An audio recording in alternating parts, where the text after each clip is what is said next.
This is Hockey Unfiltered with Todd Lewis. Ready to go. It's a busy couple of hours straight ahead. Lots to get into today. Wow, what a week it's been.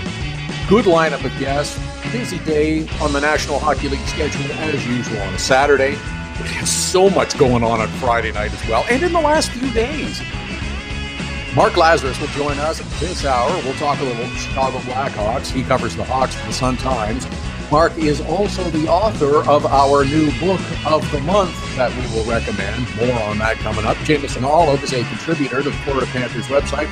Talk a little Florida Panthers. They lost a tough one at home to the San Jose Sharks on Friday night. Oh, and there was a bit of discrepancy and controversy about what else? Video review. Also coming up on the program, Craig Button from TSN will join us. We'll do our usual whip around the NHL and talk about any number of subjects, teams, divisions, conferences, players, and a bunch more. Isabel Kershudian covers the Washington Capitals for the Washington Post. We will talk Caps. We will talk their game tonight against the Columbus Blue Jackets. That's a good showdown in the Eastern Conference. One of 12 on the Saturday schedule. We are looking forward to. Hockey Unfiltered with Todd Lewis, streaming live at hockeyunfiltered.com and on the Hockey Unfiltered app, powered by Primetime Radio, live on Facebook, live on Periscope, on YouTube Live every Saturday and Sunday, beginning 11 Eastern, 8 a.m. Pacific. Make sure you're following us on our social media channels at Hockey Unfiltered, at Todd Lewis Sports on Twitter and on Instagram, and that's where we're looking for your Dog of the Day nominations. Something we started a couple of years ago. We do it every Saturday.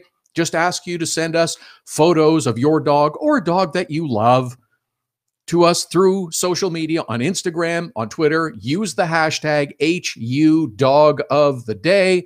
We accept nominations throughout the program. We declare a winner at the end of the program. Photo goes up on our Facebook page, goes into the gallery, up on our website at hockeyunfiltered.com. Something we started a few years ago. The response continues to be great, and we look forward to your submissions every week as we talk about the latest happenings in the National Hockey League and preview the action that's coming up later on tonight. What a week we had. It's the first weekend of December. There's been a lot going on in the last few days. We are just shy of 2 months into the National Hockey League season. We got past that whole U.S. Thanksgiving thing, and everybody's kind of looked at the standings. Some have done screen grabs of their standings to decide, oh, well, let's see if my team is going to make the playoffs as they were in on the U.S. Thanksgiving. Last week at this time, things were very different for a few teams in the NHL. Montreal Canadiens might be the best example of that. They had sunk just about as low as you can go. But the savior was coming back into the lineup. Carey Price was coming back from his injury. Everything was going to be fine, right? Well, we weren't really sure because, Carey Price hadn't exactly been the Carey Price you expect prior to going out with whatever lower body ailment had plagued him. However, he's come back into the lineup. Everything is good again. Carey Price is playing like Carey Price. Montreal Canadiens have won a few games. In fact, it's 4 in a row now. And look, Montreal Canadiens have managed to climb up in the division, now sitting third, as a matter of fact. Yeah, and that's the magic spot. If you want to be in the Atlantic Division, you want to be at least third because there's probably not going to be any more teams getting into the postseason. But that's where Montreal starts play as we head into Saturday, December the 2nd, and they are set to conclude a home series with the Detroit Red Wings. Carey Price looks like he'll go. Shea Weber looks like he'll get back into the lineup too. Everything is good, right? We'll see. We'll see how long it lasts. San Jose has won a few games. They've done it without their number one goaltender in Martin Jones the last few games. Aaron Dell has come in. He's played well. San Jose Sharks have managed to climb up in the Pacific Division. They, too, find themselves in a playoff spot. A lot can change in just a week. Last Saturday, I was talking about the Winnipeg Jets having an opportunity to take over top spot in the Central Division. If they had won and St. Louis had lost in regulation, they would have had the chance to take over number one spot. Didn't quite work out that way. However, just a few days later, Winnipeg Jets have a big comeback on home ice Friday. Jets are number one in the Central, And in fact, they are number one in the Western Conference. That's pretty impressive for the Winnipeg Jets. Pretty impressive for a team that certainly had a couple of questions going into this season that started 2 months ago. Was their goaltending going to be good enough? Were they going to take bad penalties? How were some of the changes in the roster going to take place? There were some questions about the Winnipeg Jets. But good for them. This past week as well, we had a big trade in the National Hockey League. Yes, an actual significant trade between the Anaheim Ducks and the New Jersey Devils. Sami Vatanen goes to New Jersey. Adam Henrique goes to Anaheim. And this trade, the best part about it, completed with the same intent for both teams. It's to make their teams better. It wasn't a salary cap decision that they were forced into. It was a decision that both general managers made looking to try to improve the fortunes of their team. Makes sense for both. New Jersey looking for help on defense. Anaheim Ducks, who have been absolutely waylaid with injuries. Both the Ryans out and others. Good for them.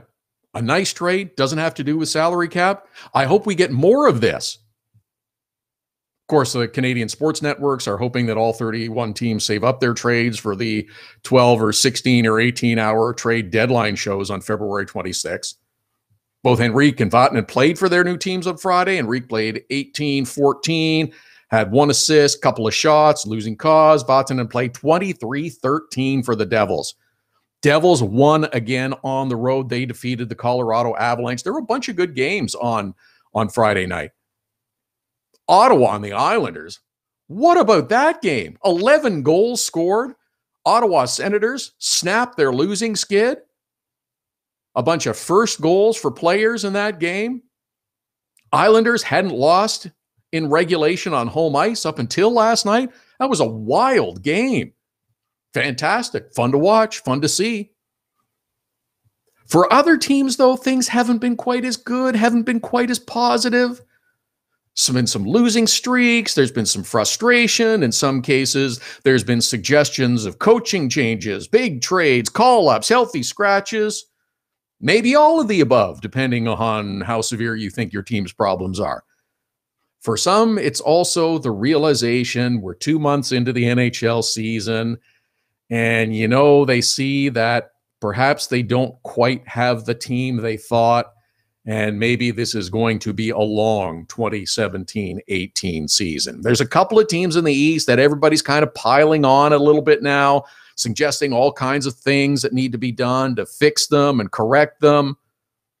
Buffalo Sabres are one of those teams. They lost 4-0 to the Pittsburgh Penguins at home on Friday night. These two teams play again on Saturday. This is the start of a 3-game roadie for the Buffalo Sabres, who are probably very happy to get out of the town right now.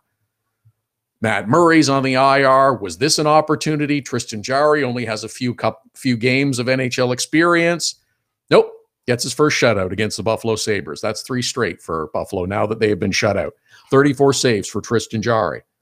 Yeah, okay, Evgeny Malkin got back into the lineup. That certainly doesn't hurt. But what's most upsetting about Buffalo is how they're playing. I'm surprised they have played as poorly as they have this year. I thought they would be better. I really did. There's some talented players on that team. And there was all that discussion near the end of last season and heading into the summer about the coaching mutiny that was taking place. And I figured when they got rid of Dan Bylsma and they got rid of Tim Murray, that was certainly going to help. Just the change was going to help the Buffalo Sabres. That was going to get them at least moving in the right direction and take some of the weight off the shoulders of players on that team. It hasn't happened yet in the first 2 months of the season. I know there's a lot of people that are kind of piling on Jack Eichel as well. Oh, he's only been in the league a couple of years. Has he really earned that $10 million a year contract that's going to come in? You know what? If you believe that he's a cornerstone player, if you believe that he's part of the foundation to help lead your team forward to become one of those talented elite players in the league, maybe not top 2 or 3, but maybe top 10, and he's going to be one of the fixtures of your team going forward, you got to pay him. There's nothing wrong with paying him. It's potentially only going to cost you more money if he had come out and had a sensational season this year.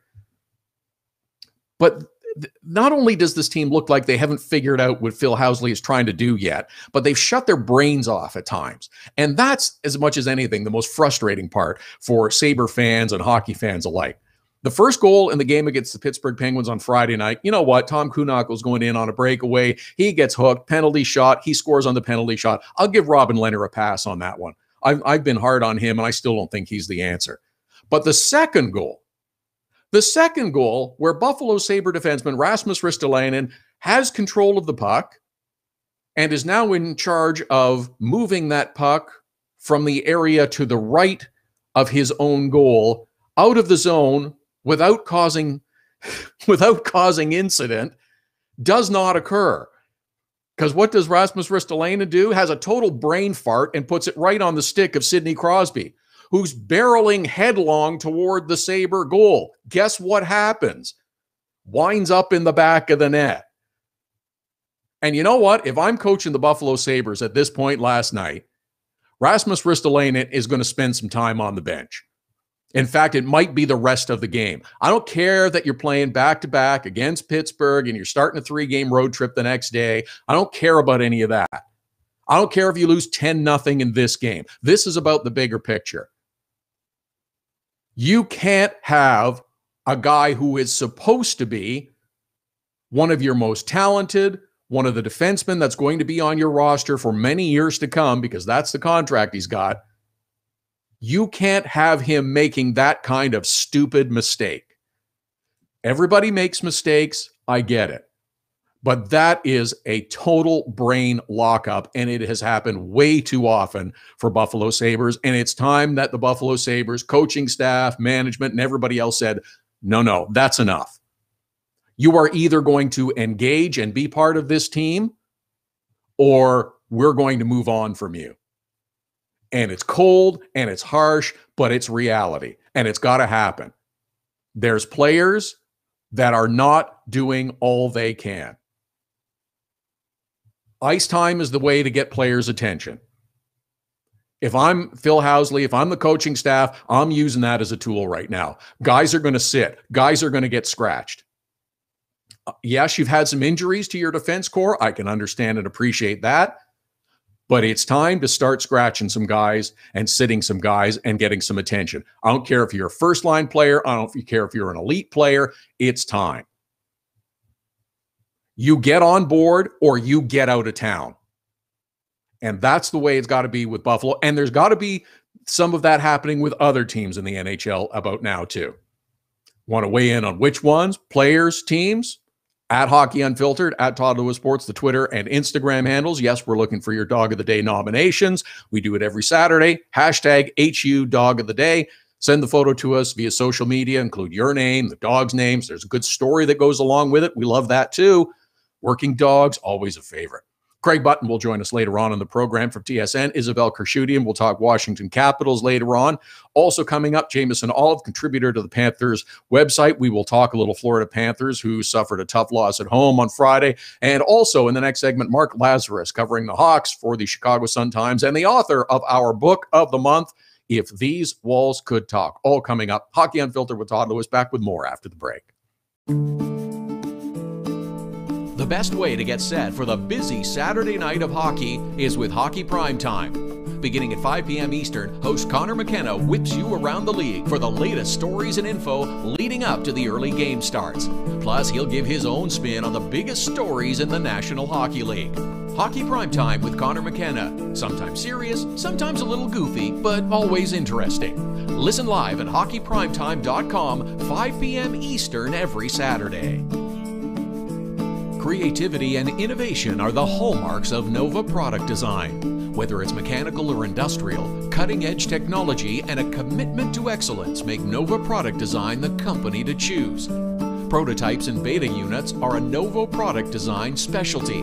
Striving for revolutionary new ideas and methods keep Nova Product Design at the forefront of innovation. Visit novaproductdesign.com and learn more. Hockey Unfiltered with Todd Lewis sends you to the biggest events at the best prices. This year, we've partnered with Seat Giant to give you special deals on tickets to NHL games, concerts, or other events. Simply go to SeatGiant.com, find the tickets you want. When you check out, use the promo code TODD for a special discount. That's promo code TODD for a special discount. Start saving with SeatGiant.com on your next purchase. Being on the World Wide Web is great. Being found is the tricky part. 1-844-SEO-LEAD. Search engine optimization is the only way your business can get a leg up on the competition. 1-844-SEO-LEAD. For the necessary tools to make your business stand out in a crowded marketplace, 1-844-SEO-LEAD. Now it's even easier to nominate your dog as the Hockey Unfiltered Dog of the Day. We do it every Saturday. Send us a photo on Twitter or now on Instagram with the hashtag HU Dog of the Day. We choose a winner every Saturday. That's simple. Now on Instagram or Twitter, send us the photo using the hashtag HU Dog of the Day, and your dog could be the one added to our gallery on the website and Facebook page. It's the Hockey Unfiltered Dog of the Day every Saturday.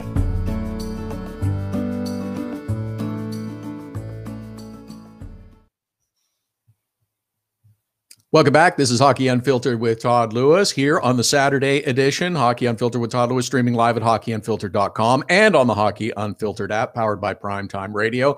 At Hockey Unfiltered, at Todd Lewis Sports, the Twitter and Instagram handles, hashtag HU Dog of the Day, as it is for every Saturday, looking for your Dog of the Day nominations. Craig Button from TSN will join us a little bit later on in the program. Our usual whip around the NHL, hitting on a variety of topics. Isabel Kershudian coming up to talk Washington Capitals, Caps, and the Columbus Blue Jackets on Saturday night, one of 12 on the NHL schedule. Nice schedule today, including the afternoon matinee, which is always one of my favorites. A pretty good matchup as well in the afternoon, with good storylines that involve the Boston Bruins and Philadelphia Flyers. Where do we go with both of these teams? Boston, maybe they're starting to move in the right direction, getting some players back from injury. Tuukka Rask is going to go again. That'll be interesting. That'll be interesting. And then, of course, the Philadelphia Flyers, who have lost 9 in a row. And yes, what's going to happen with Dave Haxtell? I don't think Dave Haxtell's the problem. I don't think Dave Haxtell's the problem or the issue. Also coming up, Jameson Olive will join us. We'll talk a little Florida Panthers, and endeavoring to connect with Mark Lazarus of the Chicago Sun-Times right now to talk about the Hawks, their contest coming up tomorrow against the Los Angeles Kings, and Mark's book, If These Walls Could Talk. That is our December book of the month. Something we started doing this season, just kind of highlighting one of the hockey books or books about hockey or a specific team around the National Hockey League. And Mark's this month. We'll talk a little bit more about it when we get him. I'm still at an interesting point in the season. It's not early anymore, but there's teams that have surprised. There's teams that have gotten my attention. There's teams that have achieved, and then there's others that have been utterly frustrating, like the Buffalo Sabres, as I was talking about in the last segment. My goodness, there's a team that they've got talent. They don't seem to be getting it, but they also seem to be doing dumb things, as we saw in the game a few times last night against the Pittsburgh Penguins. It's time for some harsher medicine in some cases. Buffalo's one of them. Rasmus Ristolainen with that horrible giveaway. He'd have sat for the rest of the game if I'm coaching. You can't have guys do that. Also on the negative side, in another game that I was watching on Friday night, the Carolina Hurricanes got dumped at Madison Square Garden by the Rangers. 5-1 was the final. Michael Gradmer had a hat trick. It wasn't the most difficult hat trick, but it's still a hat trick. And for the last couple of years, I have been a booster of the Carolina Hurricanes. I'd liked what the team was doing, thought they were moving in the right direction, thought things were going pretty well. I liked how some of the young players had come in and started to take on bigger roles. Oh, well, I don't know. But it's getting more difficult. That's another team we'll talk a little bit more about. Defense core, yeah, looking good. Some of the younger players that were coming in, some of the younger players at forward, some of the trades that had been made. This all looked good. It all seemed to have Carolina moving in the right direction. Everything seemed to be going fine. Signed a free agent goaltender, Scott Darling from the Chicago Blackhawks. It's good.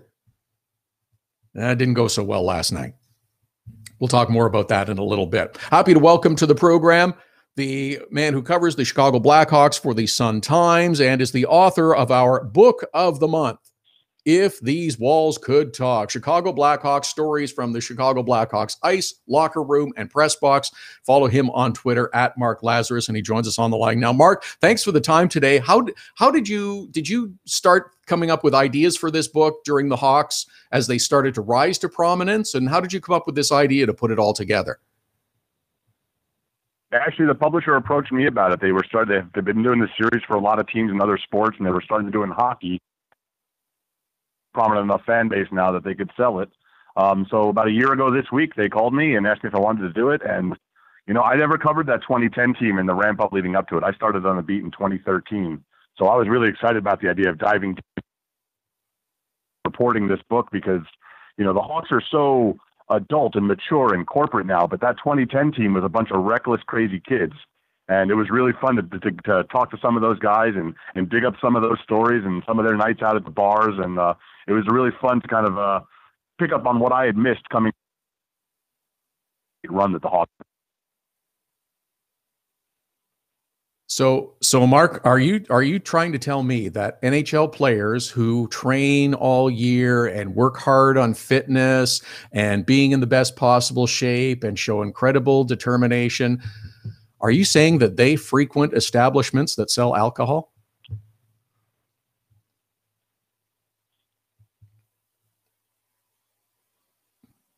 Mark, are you still with me?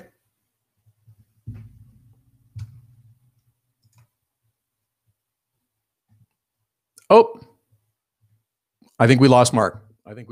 That's a shame. But yes, that is part of the book that Mark details, going back to the first Chicago Blackhawks run and going back to some of the times when the players were younger and coming into the league and just learning about being professional athletes. And it's quite an interesting story, and traces the Hawks going through their championships, how the team was built, some of the stories. So often with Stanley Cup winning teams and even other great teams in the NHL, we don't get the stories of what's happening until after the game. And this is just kind of a nice compilation of a lot of good stories with the National Hockey League and the Chicago Blackhawks and their team as they went through and started to stop becoming a team that was losing far more games than they were winning, and then growing into a better team, and then eventually winning a Stanley Cup, and then multiple Stanley Cups.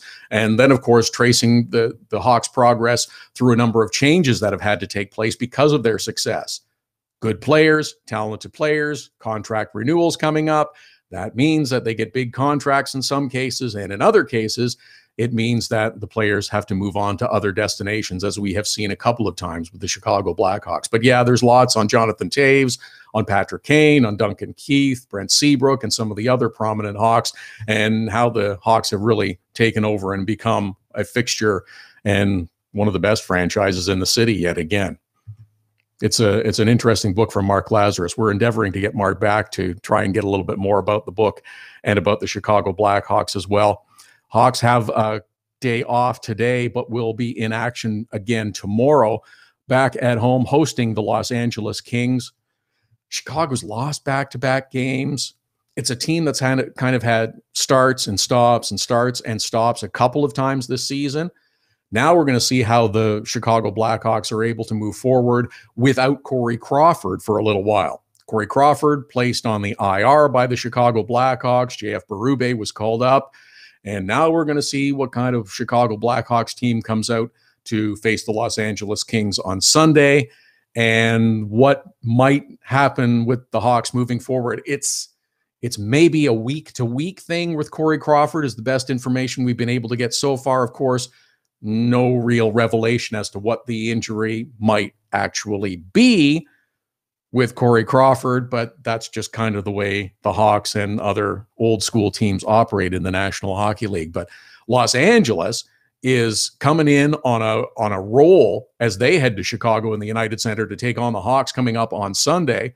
Winners of back-to-back games, a big 4-1 victory over the St. Louis Blues on Friday night, and also had a victory the night before against the Washington Capitals.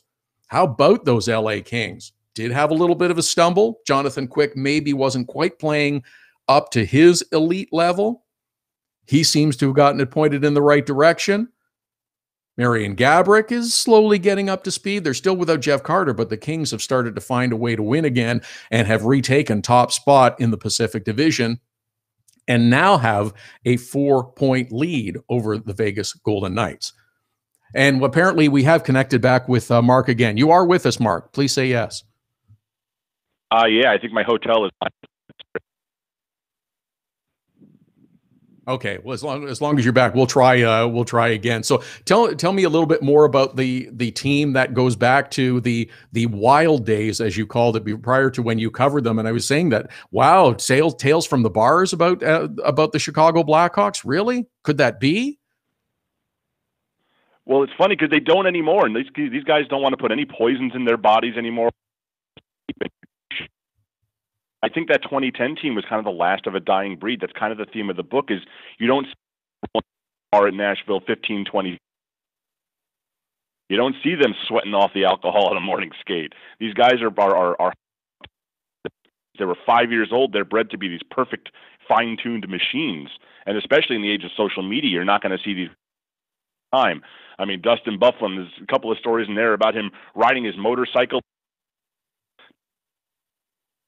screwing around, and social media age when everyone had a camera on them and was willing to post it at any second. So I don't think it's ever going to be like that again. It can't be in this modern age where you have to be so perfectly athletic and fit, and you can't have these poisons in your body, and you can't risk your career in public. So it's that 2010 was the last of its kind, I think. Yeah, it makes us, some of us pine for the good old days at times. Mark Lazarus is with us, covers the Hawks for the Chicago Sun-Times, also the author of our book of the month, If These Walls Could Talk, Tales of the Chicago Blackhawks. At Mark Lazarus is how you follow him on Twitter. I want to get a couple thoughts, too, about the Hawks now, who are going to have to proceed, at least in the short term, maybe not so short term, without Corey Crawford, their number one goaltender.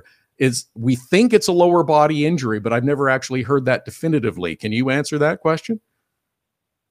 We'll find out in about an hour when we talk to Joel. Game on the other night, there were a few times where he was kind of slow to get up.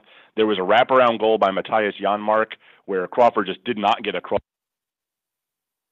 It was a little unusual. He finished the game without incident, but term thing, but it's not like he's going to be back out there tomorrow against the Kings. This really for a couple of years now. Back there, they don't have Antti Ranta. They got but who's got 15 NHL games under his belt. And they called up JF Berube, who's got 25 games under his belt. So for the next few weeks, with clinging to a playoff spot or just outside the playoff picture, better and better, the Blackhawks are going to have on Forsberg and see if he can carry them through this. We've seen the Chicago Blackhawks turnover roster out of necessity over the last few years. Is the present day situation with the Hawks just kind of the result of that? And there are going to have to be some growing pains. We thought we'd seen it a couple times in years in the past where they've tried to get some younger players in, brought in players on lower price contracts. But is this one of those years that might be a bit more frustrating for Hawk fans than we anticipated? Well, I mean, they've been spoiled. I mean, and even last year when they lost in the first round, that was still a 50-win season. So it's tough for Hawks fans to see this team kind of scuffling along. There was a 12-game, they scored 10 goals in the first game of the season, 5 in the second game. In the next 12 games, they had 23 total. Playing much better as of late. The last 3 weeks or so, they've been playing better. They've been scoring again. There's been consistency in the lineup. The defense, which was really bad early on, this kind of patchwork defense with 4 of the 6 guys gone from last year. They've settled into the pairings, and they've done a good job for the most part. And, of course, Crawford's been the one constant back there. But this is a flawed team. They're not whole yet. I mean, they've got some cap space to play with because of the Marian Hossa situation, so they can make a move at the deadline if need be. But, who out there isn't looking for a top 4 defenseman? Who out there isn't looking for a top 6 winger? There's no guarantee they're going to be able to improve this team dramatically between now and April. So it's up to some of these young guys, the Ryan Hartmans and Nick Schmaltzes in their second year. Gustav Forsling on the defense has been terrific lately. It's up to some of these younger guys to take a step forward, and it's really up to Jonathan Toews and Patrick Kane and Patrick Sharp and some of these stars to step up. Kane has been excellent lately. Toews is still not producing at the rate he needs to. Brandon Saad's been hot and cold. Patrick Sharp went through a 16-game pointless streak, the longest streak of his career since his rookie season back in Philadelphia 14 years ago. They need these guys to kind of step up because right now they're being carried by Alex DeBrincat and Artem Anisimov. I don't think that they expected that coming into this season. Well, I was just going to ask. I mean, there's the positives of Artem Anisimov, who's been on a resurgence. Alex DeBrincat, I liked, and I thought, okay, this might be a guy who can help out and chip in with scoring. He's gone way above my expectations in terms of what he's been able to contribute to the Hawks. He was a little slow in the first month of the season, but November, he was sizzling hot. Yeah, he had 10 goals in the month of November. He's been incredible. I mean, every single person in the Hawks organization kind of expected him to start the season in Rockford this year in the AHL. I saw him out in Traverse City during the rookie tournament. He was the best player on the ice by far, but that's against fellow prospects. But from day one of training camp, he's looked like he's belonged. His defense is way better than we expected. Look, he's not big, and he's not fast.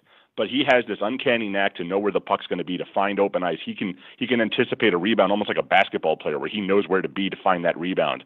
He knows where the guys are going to pass to him, whether it's Sharp or Hartman, or when he's on a line with Kane or Anisimov sometimes, or Schmaltz. He has this just ability to know where the puck is. He's got a nose for the net, and he's got a great release. It's a super quick shot. It's kind of sneaky in that way, and it's been very effective. I mean, he's been awfully impressive. 10 goals. No Hawks rookies ever had 10 goals in the month, and there's been some pretty good talent coming through this organization. Yeah, it's been nice to see. And Nick Schmaltz, I know you mentioned quickly, it seems as though he's been kind of the Hawks situation too, of seeming to get on a bit of a roll, but then also struggling at times throughout the season so far.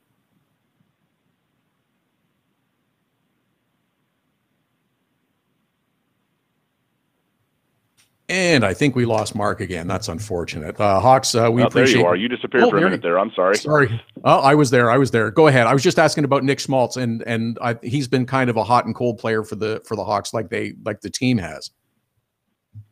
Yeah, they had him at center for the beginning of the year. He's a natural center, but he played wing last year. They put him at center, and he kind of had those great 2 games. Then he had a concussion, and then it took him a while to get back into form. They moved him back to wing now with Anisimov and Kane, and that line has really taken off. But yeah, he's a second-year player. He's got a world of talent. He's a terrific playmaker. He's very fast, which is something the Hawks desperately need because they're just not as fast as they used to be. But he needs to shoot more. He needs to be more aggressive.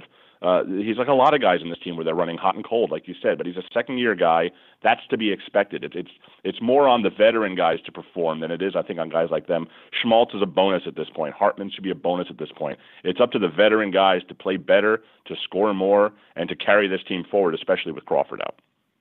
Mark Lazarus covers the Hawks for the Chicago Sun-Times, at Mark Lazarus on Twitter. And the book of the month for December is If These Walls Could Talk, Chicago Blackhawks stories from the Chicago Blackhawks ice, locker room, and press box. Mark, thanks for the time today. Really appreciate it. Thanks for bearing with us with the phone situation.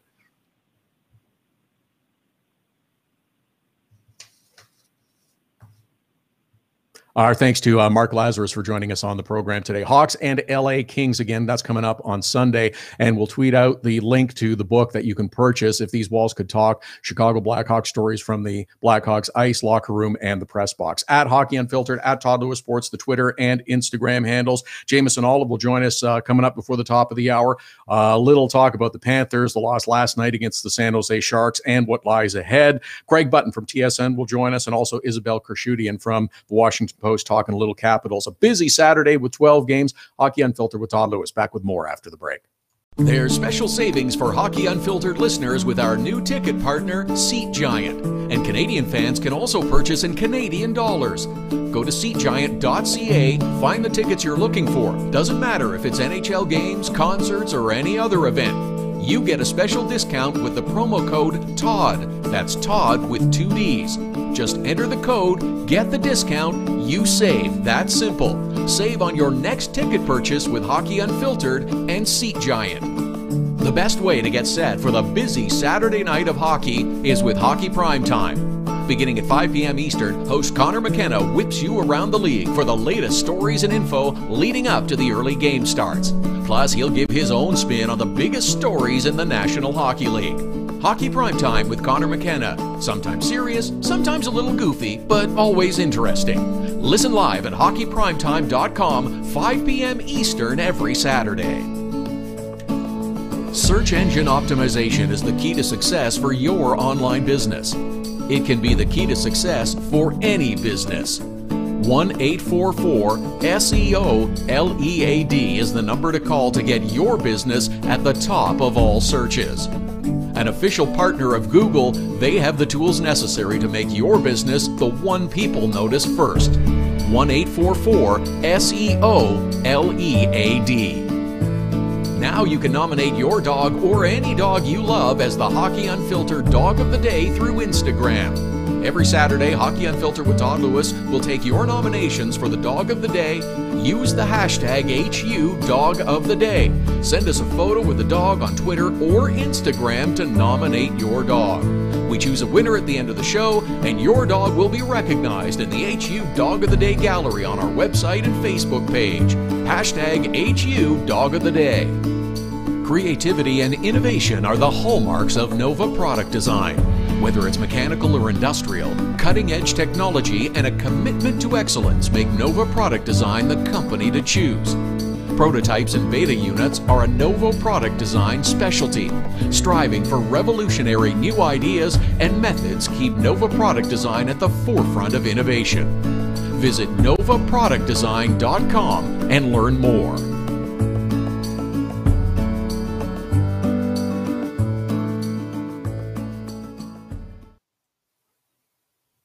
Welcome back. It's the Saturday edition of Hockey Unfiltered with Todd Lewis, powered by Primetime Radio, streaming live at hockeyunfiltered.com and on the Hockey Unfiltered app. You can get it now at the App Store. Follow us on social media at Hockey Unfiltered, at Todd Lewis Sports. Of course, we're looking for your submissions for the HU Dog of the Day, hashtag HU Dog of the Day.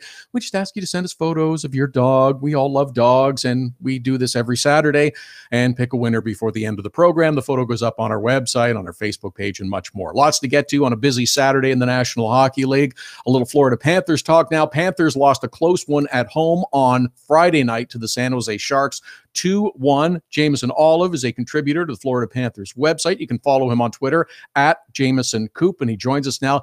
That was a tough loss on Friday for the Florida Panthers. And I think as much as anything, Jameson, everybody's still talking about how the second goal for the San Jose Sharks went in.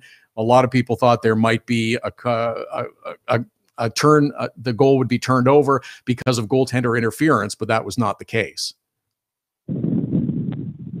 No, not at all. I mean, after the game, you heard Roberto Luongo say it's basically become the NFL catch rule where no one knows what the catch is. It's a goaltender interference anymore. And you can see on the video, and Lou said it specifically, his skate definitely touched Pavelski. And I mean, that was really the game changers. The momentum kind of completely shifted in the Sharks' favor after that. So I think that's definitely something that kind of has to be more well explained to players, explained to teams heading forward. And as much as anything, I think you're exactly right. It's just, let's get an explanation of why each goal was or wasn't turned over. And I think that's the biggest frustration for the players, for the fans as well, trying to understand why the ruling was made. And it's not like it's difficult because the officials are there on the ice and they're the ones that make the call. No, exactly. I mean, and the NHL's official description of why they made the call, all it said was that no contact across the goal line. Obviously, if you watch the video, that's not the case. So, I mean, if that's the only explanation you're going to get, I can see why the players and obviously the Panthers are very frustrated today. Well, the Florida Panthers, though, have to be able to find a way to bounce back and figure it out because they get back in action against the Carolina Hurricanes tonight. Another team that lost on Friday night. But how do the Florida Panthers put this behind them and focus on the task at hand? I'm sorry, I didn't catch the last part of the question. Sorry, it was just how did the Panthers put all the stuff that happened on Friday night behind them and focus on the task, which is the Carolina Hurricanes on Saturday? Well, I think the fact that they have the game today is probably the best medicine. Everyone was saying in the locker room yesterday behind you immediately and get on to Carolina, who's also took the game earlier in the season, November, from the Panthers, and it's definitely a team they feel like they can beat and feel like they can run with. So, I mean, right now, come out to their first and second period, because right now the Panthers are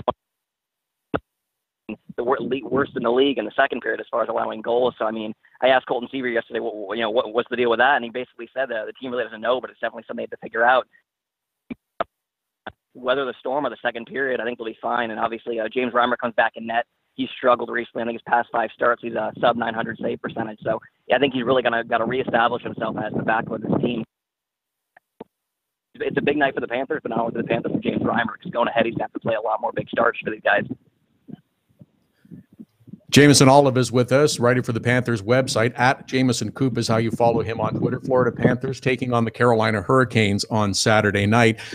Talk a little bit about Vincent Trocheck and what he has meant to this team, because I know that people are aware of Jonathan Huberdeau and Alexander Barkov and a couple of other players. I still don't think that Vincent Trocheck is getting enough recognition for all that he contributes to the Florida Panthers, and not just goal scoring. Oh, no, he's definitely he's a leader in the locker room, and that's a guy that definitely down the road, if you told me he would be the next captain of the team, I would not be surprised, and I wouldn't argue that. There's a lot of guys in that room that have that leadership, but he's definitely one of the guys that I put as a front play. I mean, he was an all-star last year. You saw that. Right now, he's second or third on the Panthers in scoring, and he's a big part of that offense. But the only problem is, like you said, he always talks about how Barkov doesn't get enough recognition down here in Florida, and the problem is when you try to talk to him about himself, he'll just talk about Barkov. So, I mean, he's a guy that definitely likes to pump up his teammates and so much. But, I mean, this is a guy that from Florida's second-line center position is probably one of the best young centers in the league. And behind Barkov, I mean, both of those guys are just so overlooked right now. And it's going to stay that way until the Panthers start winning some games. Yeah, and that's the biggest thing is I think more recognition will come to the Panthers and some of their talented players once their record does occur. This team seems to not taken as much of a step forward this season as many expected. What with the change in Dale Talon coming back and being in charge, with Bob Bugner coming in and taking over the job as the head coach, I'm not going to be too hard on them, because I think that there was a lot of damage done to the Florida Panthers, quite frankly, last year, and that's going to take a lot of time to get them moving in the right direction. I think they've taken some good steps, but there's still a long way to go.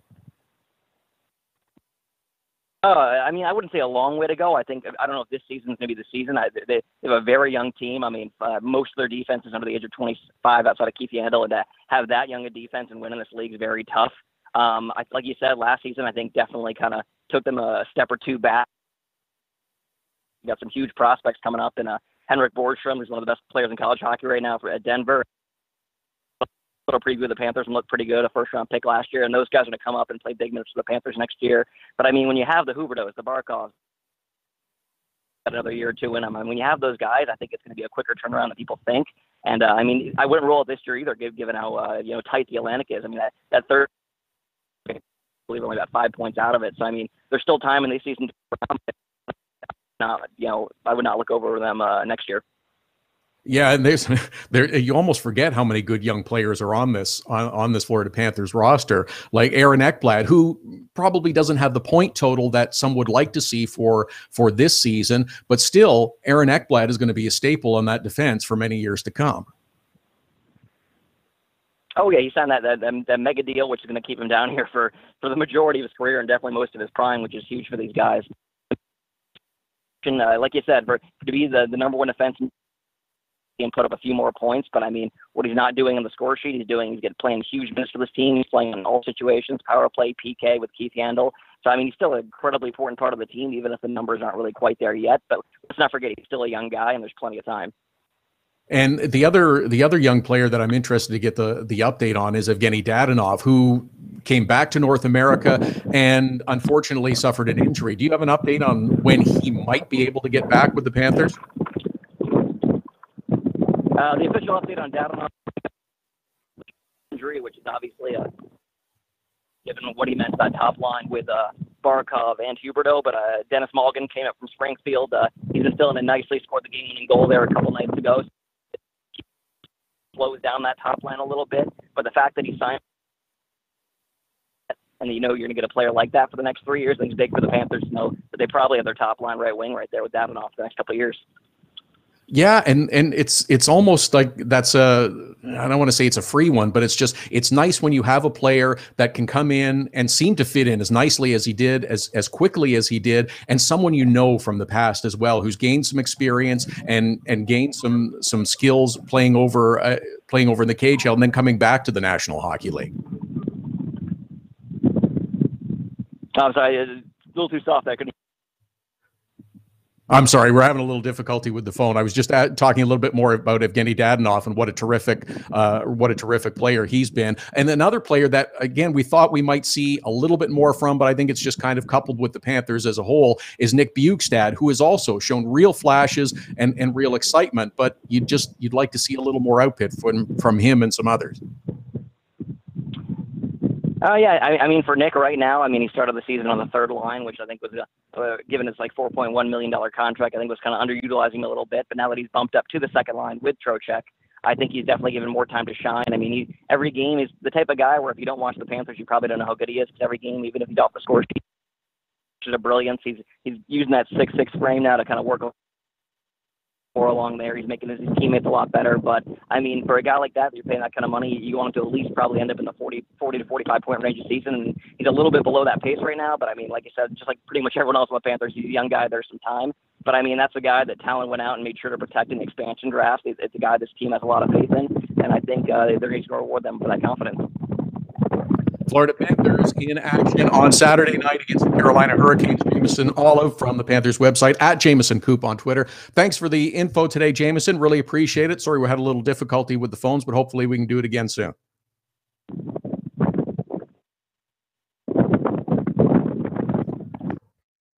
That's Jameson Olive, contributor to the Florida Panthers website. Panthers lost the tough one at home on Friday to the San Jose Sharks, in action against the Carolina Hurricanes.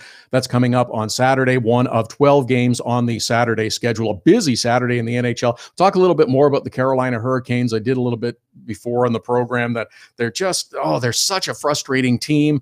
Lost another one last night against the New York Rangers. We'll look ahead to some of the other games on the schedule. A lot of talk about defensemen in the National Hockey League, and in particular, Drew Doughty and Erik Karlsson. We'll get into that and much more later on. At Hockey Unfiltered, at Todd Lewis Sports, the Twitter and Instagram handles to follow us. Hashtag HU Dog of the Day to submit the photo of your dog for the Hockey Unfiltered Dog of the Day. Your name, the dog's name, little story if there's one to go with it. We choose a winner every Saturday. Hockey Unfiltered with Todd Lewis, back with much more after the break. Hockey Unfiltered with Todd Lewis sends you to the biggest events at the best prices. This year, we've partnered with Seat Giant to give you special deals on tickets to NHL games, concerts, or other events. Simply go to SeatGiant.com, find the tickets you want. When you check out, use the promo code TODD for a special discount. That's promo code TODD for a special discount. Start saving with SeatGiant.com on your next purchase. Look, we know it happens. Life gets in the way and sometimes you can't catch the live edition of Hockey Unfiltered with Todd Lewis. But we've made it easy for you to catch up on the show you might have missed. Hockey Unfiltered with Todd Lewis is available as a podcast on iTunes, iHeartRadio, and Blog Talk Radio. You don't want to miss an episode. If you missed the live show, check out the podcast. Don't miss any shows. There's a test coming up later. Subscribe now. Get your business started getting more leads. 1-844-SEO-LEAD. The number to call if you want more online leads for your business is 1-844-SEO-LEAD. Search engine optimization can be the difference between success and failure. It's no coincidence which businesses are listed first in Google searches. Call 1-844-SEO-LEAD. Use the code Get the Savings. Hockey Unfiltered with Todd Lewis listeners save with Seat Giant and the promo code TODD. That's TODD at SeatGiant.com. Just log on to SeatGiant.com to find the best tickets to NHL games, concerts, or whatever you want and save. Use the promo code TODD. That's TODD when you check out and you save. Canadian listeners can save at SeatGiant.ca. That's SeatGiant.com and .ca. Cutting-edge design for manufacturing, Nova Product Design. Industrial design, mechanical engineering and design. Nova Product Design provides experienced design for parts and assemblies, manufacturing, assembly, and serviceability. From plastic parts to sheet metal forming, mold and tool design, injection molding, and more. Nova Product Design. Visit novaproductdesign.com to learn more.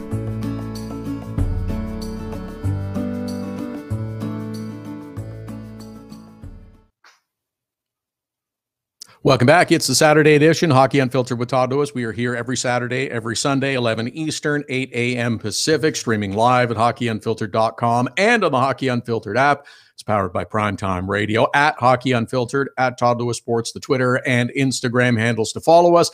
Hashtag for today and every Saturday, HU Dog of the Day. Looking for your Dog of the Day nominations. Send us a photo of your dog you love, and we choose a dog of the day. Every Saturday, just use the hashtag HU Dog of the Day. Tell us your name, the dog's name, if there's a good story. Not required to be wearing hockey sweaters, caps, jerseys, whatever. Doesn't hurt, but not absolutely required. A busy program to continue into hour number 2. Craig Button, NHL analyst for TSN, scheduled to join us. We'll do our usual whip around the National Hockey League. And Isabel Kershudian will join us to talk about the Washington Capitals. Caps with a game at home against the Columbus Blue Jackets, one of 12 on the Saturday schedule.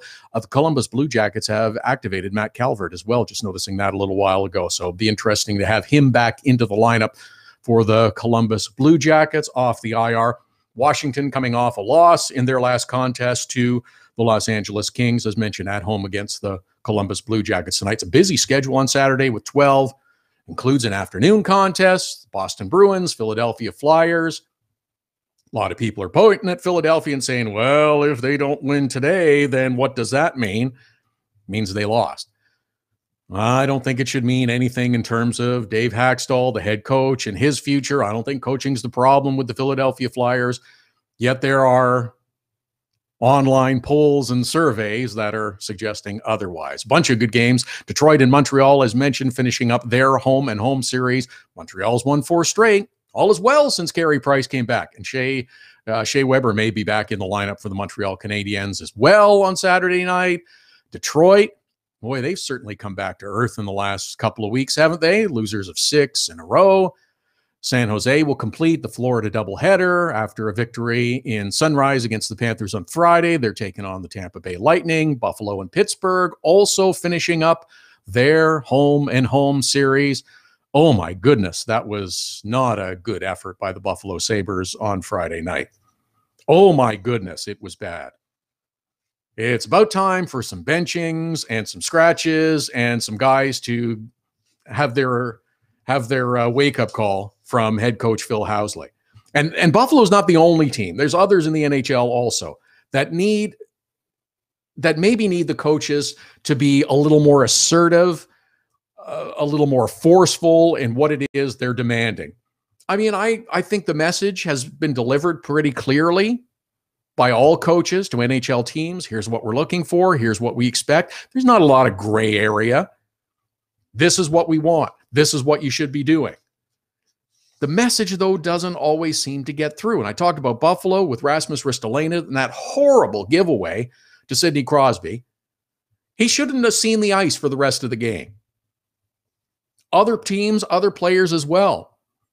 Just talking about the Florida Panthers, who are taking on the Carolina Hurricanes. Carolina lost on Friday night to the New York Rangers. Oh my gosh. You just think that Carolina's moving in the right direction. Last year, I thought, okay, this is the year. They've done enough. But then as the season went on, you thought, okay, you know what? They're a little bit short. But then this summer again, made some nice moves. The defense matures by another year. They brought in goaltender Scott Darling. I thought that was a good move. Cam Ward's role would be reduced. And I thought in a reduced role, everything would be good. But once again, here we go. For the second time in just over a week, the free agent signing, Scott Darling, who was brought in to stabilize and solidify the goaltending. For the second time in just over a week, he lets in a ridiculously bad goal to the New York Rangers. Just over a week ago, it's Mika Zibanejad, the little flip from center ice. I got it. Oh, it's in the net. Horrible. Well, last night, after the Carolina Hurricanes got themselves a 1-0 lead in the first period, kind of a fortunate goal, but you know what? You're up 1-0. You're on the road at MSG. All right, let's come out and start strong in the second. Well, the puck is shot into the Carolina zone, and Scott Darling takes a couple of steps outside his crease and then completely makes a mess of the puck that's coming in, and he tries to play. Bobbles it horribly. Might as well have put it on a tee for David Desharnais to deposit into the net, all before the ice is dry in the second period. And then, just over a minute later, look at that, another one goes in. And then the Rangers are up for good. I mentioned Michael Grabner winds up with a hat trick. And this is just one of the problems. Carolina finds ways to lose games. That's what they have done through this season. They have found ways to lose games instead of finding ways to win games.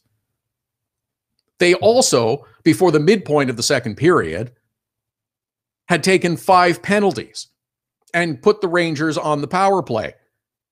Now, this is a team with some of the worst special teams in the National Hockey League. Their power play is not very good, and their penalty kill is dreadful too. Yet you're taking penalty after penalty. Both the Hurricanes specialty teams are terrible, near the bottom of the league.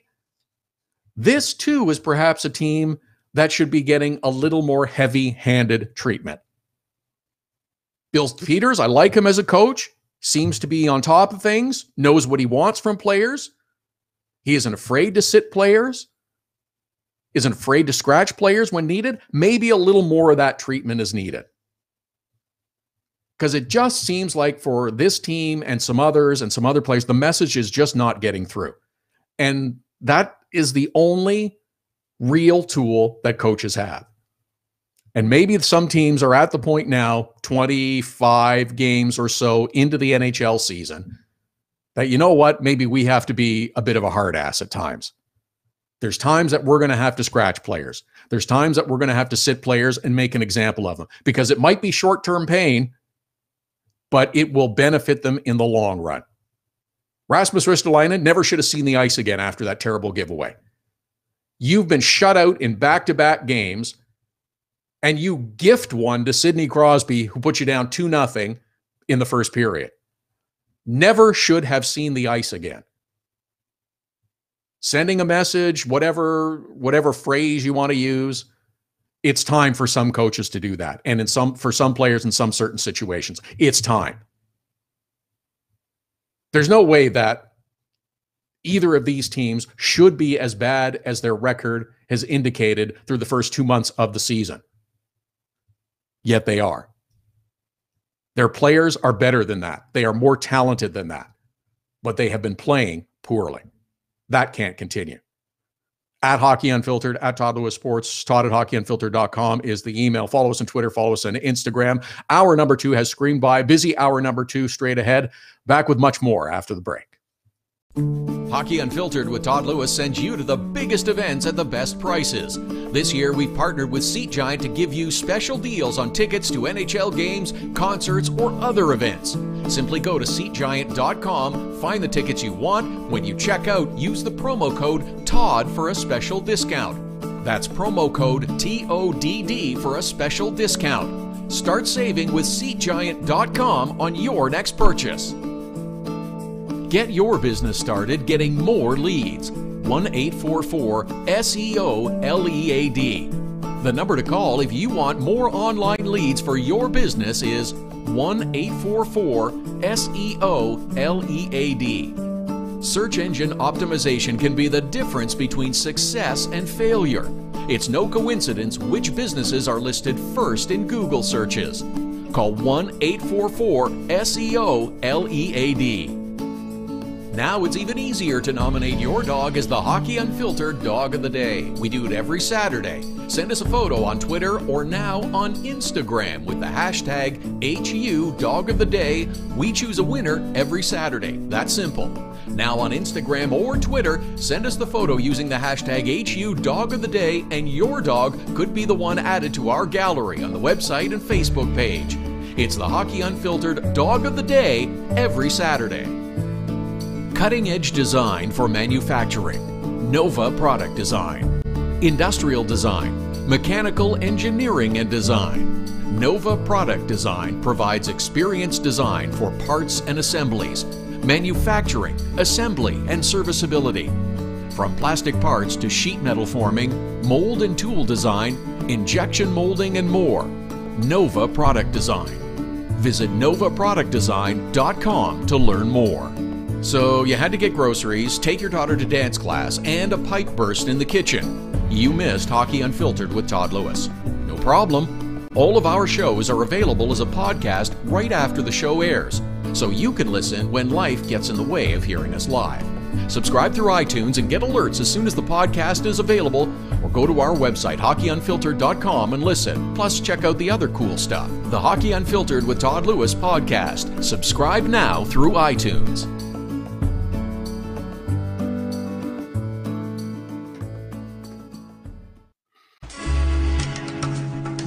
This is Hockey Unfiltered with Todd Lewis. Busy hour number 2 coming up. Visiting us from TSN, hockey analyst Craig Button will join us this hour. Always a good conversation, usually whip around the NHL, talk about some teams. There's a lot of good matchups on the Saturday schedule with a lot of compelling stories for teams in the National Hockey League. Important stuff. Oh, Calgary and Edmonton. It's a big game. Toronto's in Vancouver. Vancouverites are whining about the 4 p.m. local start time. Oh, and so much more. Also coming up on the program, Isabel Kershudian, who covers the Washington Capitals for the Washington Post. She will join us as well. It's the Caps and the Columbus Blue Jackets. A good matchup on Saturday. A lot of good contests as well, including the afternoon one. Boston, Philadelphia. Will the Flyers be able to snap that losing skid? Who knows? At Hockey Unfiltered, at Todd Lewis Sports, the Twitter and Instagram handles to follow us. We are streaming live on hockeyunfiltered.com and on the Hockey Unfiltered app. We do it every Saturday and Sunday beginning at 11 Eastern, 8 a.m. Pacific, powered by Primetime Radio. Live on Facebook, live on Periscope, and YouTube Live, and of course the Hockey Unfiltered app. Busy Saturday with 12 games. As I mentioned, some good matchups. Detroit and Montreal finishing up their home-and-home series. Detroit trying to snap a 6-game losing skid. Montreal trying to win their 5th straight. Carey Price, he's good. Shea Weber looks like he's good again.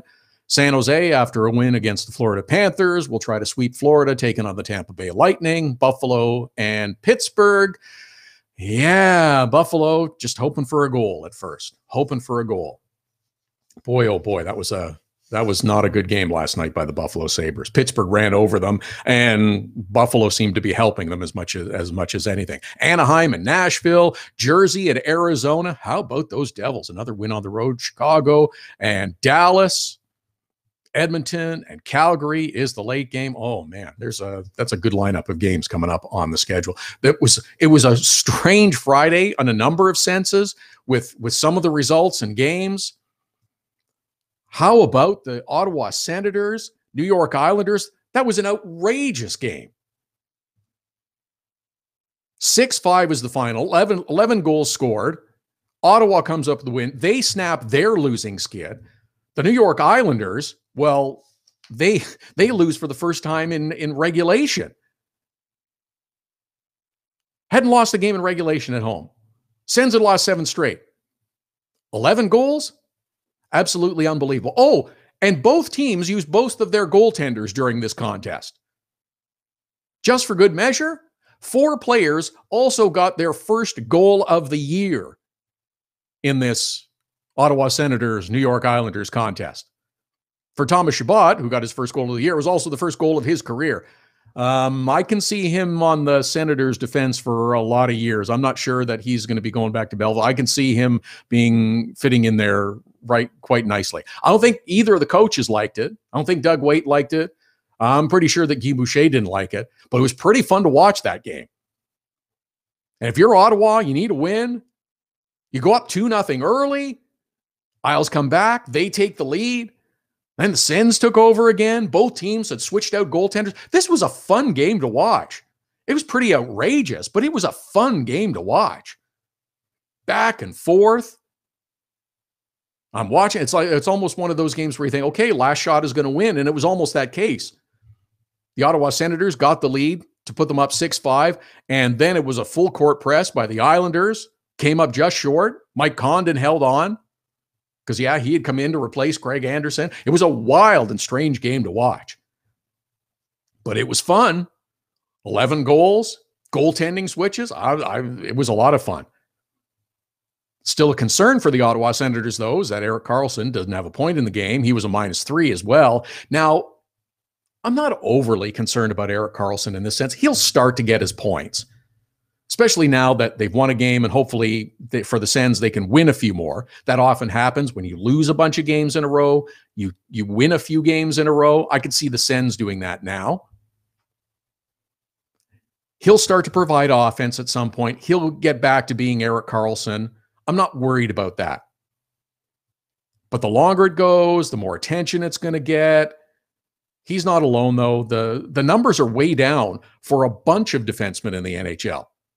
Brent Burns, he went weeks without getting his first goal. Chris Letang, his numbers are down too. It's not just Erik Karlsson. It's other high-profile, high-scoring defensemen who have their numbers way down this year.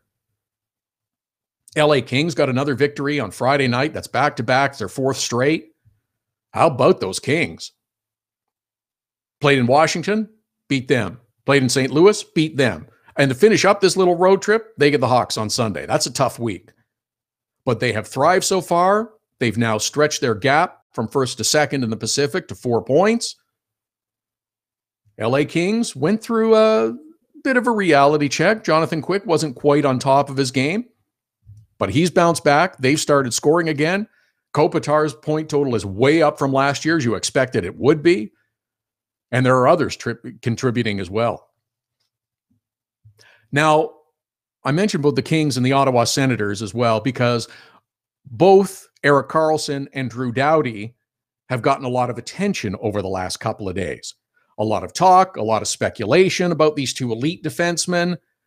Both potentially could be unrestricted free agents in the summer of 2019, a full year and a half away. No opportunity for either of them to re-sign for another 7 months till July 1st next summer. So for some, that means they should be asked and questioned about their plans for free agency. This is a line of questioning that some media members started. A lot of it, the hysterical Toronto media, both mainstream and otherwise, when Steven Stamkos was heading toward unrestricted free agency, except he was closer. He was viewed as, oh, he'll be the savior for Toronto because they weren't very good, and he'll want to come back because he's from the area. John Tavares is getting some of the same kind of nonsense as he heads towards unrestricted free agency as well. So the conundrum for me, though, is media people and others who are kind of talking about out of both sides of their mouth. Now, here's what I mean. I think it's really nice. I think it's really refreshing, and I welcome it that when players are asked a question, they give an answer. Not just a little 1 or 2 words, but a thoughtful, well-reasoned answer to the question that is asked of them.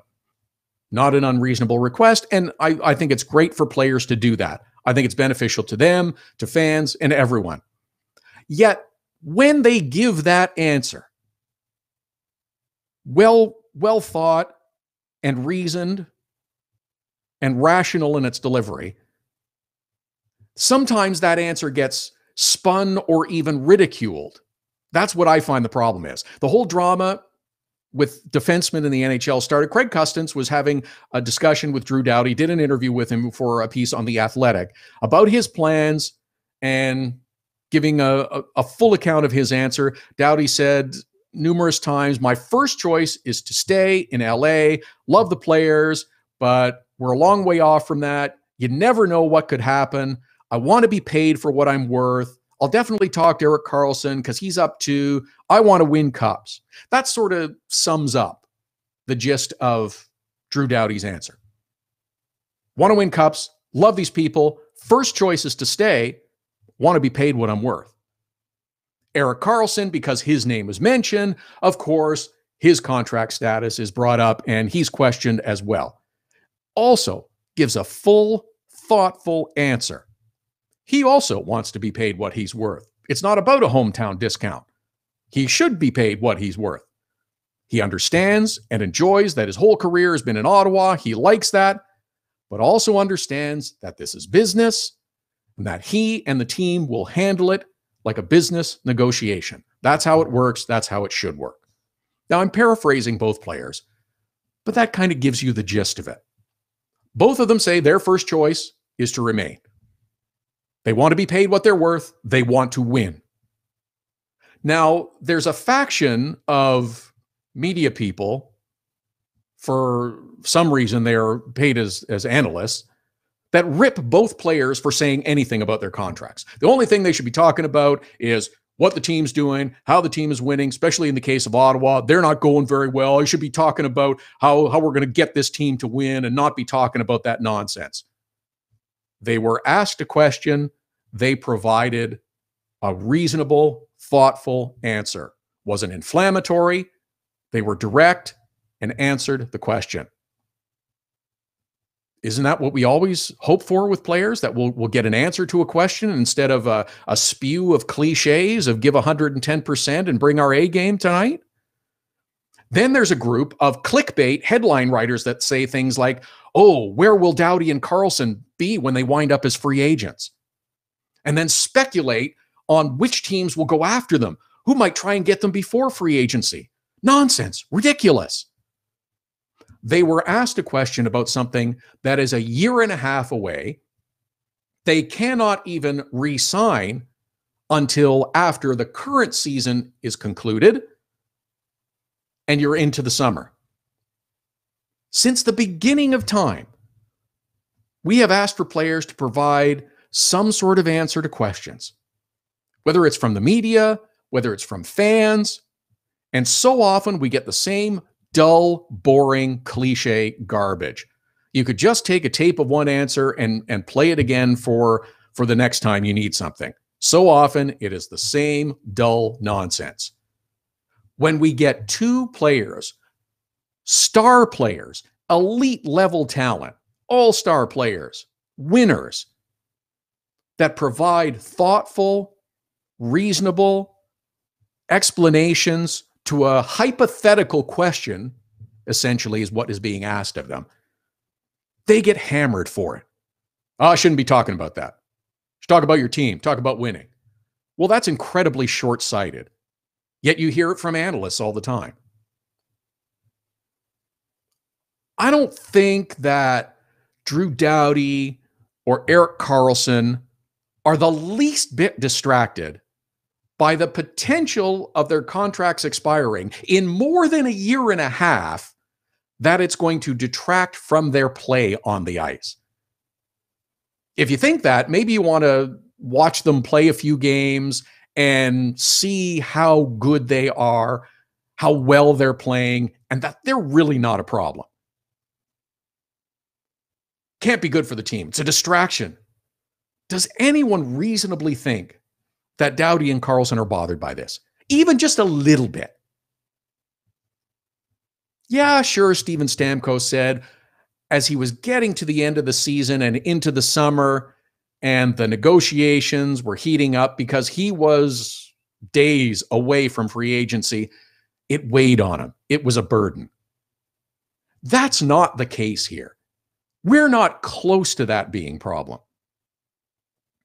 I don't think that this bothers Doughty or Karlsson or their teammates even the least little bit. I think what bothers them is the garbage and nonsense that gets churned up because of it. Those that try to spin their answers into something that it's really not. Creating what happens if they go? Could this really happen? That's the headline you often see. Could insert player here be leaving? That's the clickbait. That's the draw. Oh, we have to get people in.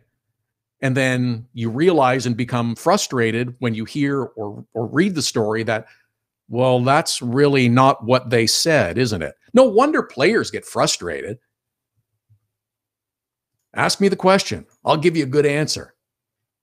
Oh, but then someone's going to twist it And then we're going to run a poll as to which teams should maybe go after that player. That's what's the really frustrating part. I don't think Carlson or Doughty are bothered by it in the least. I'm happy that they were considerate enough to answer the question in a polite and forthright manner and be as direct as they possibly can be with a hypothetical situation, because that's what it is. Well, potentially in a year and a half, you could be a free agent. Well, first thing is I love it here and I want to stay. Doesn't that end the story? No, not for some. We have to manufacture a controversy. We have to somehow make this a salacious story. I'm not making it a salacious story. I think that it's not an issue for either. And I think it's wild speculation by somebody looking to manufacture something. You want to weigh in, agree or disagree? At Hockey Unfiltered, at Todd Lewis Sports, Todd at hockeyunfiltered.com is the email. Lots to get to in our remaining minutes. Craig Button from TSN will join us. We'll talk a little NHL, East, West, good teams, bad teams, good players, maybe not so good players. A little Washington Capitals talk too from Isabel Kershudian. Caps and the Columbus Blue Jackets, one of 12 on the Saturday schedule. We'll look ahead to some of the games today and a few other things, whatever we can squeeze in before the top of the hour. Hockey Unfiltered with Todd Lewis. Back with more after the break. So you had to get groceries, take your daughter to dance class, and a pipe burst in the kitchen. You missed Hockey Unfiltered with Todd Lewis. No problem. All of our shows are available as a podcast right after the show airs, so you can listen when life gets in the way of hearing us live. Subscribe through iTunes and get alerts as soon as the podcast is available, or go to our website, hockeyunfiltered.com, and listen. Plus, check out the other cool stuff, the Hockey Unfiltered with Todd Lewis podcast. Subscribe now through iTunes. Get your business started getting more leads. 1-844-SEO-LEAD. The number to call if you want more online leads for your business is 1-844-SEO-LEAD. Search engine optimization can be the difference between success and failure. It's no coincidence which businesses are listed first in Google searches. Call 1-844-SEO-LEAD. Hockey Unfiltered with Todd Lewis sends you to the biggest events at the best prices. This year, we've partnered with Seat Giant to give you special deals on tickets to NHL games, concerts, or other events. Simply go to SeatGiant.com, find the tickets you want. When you check out, use the promo code TODD for a special discount. That's promo code TODD for a special discount. Start saving with SeatGiant.com on your next purchase. Nova Product Design is designed for manufacturing. Nova Product Design can get the job done with mechanical and industrial design. Nova Product Design is also fully functional for laser cutting, water jet cutting, plating, coatings, and more. Nova Product Design, innovative design, and the latest technologies. Nova Product Design can design, build, and test any required types of prototypes and beta units. Visit novaproductdesign.com. We're looking for your Hockey Unfiltered Dog of the Day nominations every Saturday. Now you can send them through Instagram. Use the hashtag HUDogoftheDay. Send us a photo of your dog on Twitter or Instagram to nominate them as the HU Dog of the Day. Include your name, the dog's name, and any other cool details you want. We choose a winner and add them to the Dog of the Day gallery on our website and Facebook page.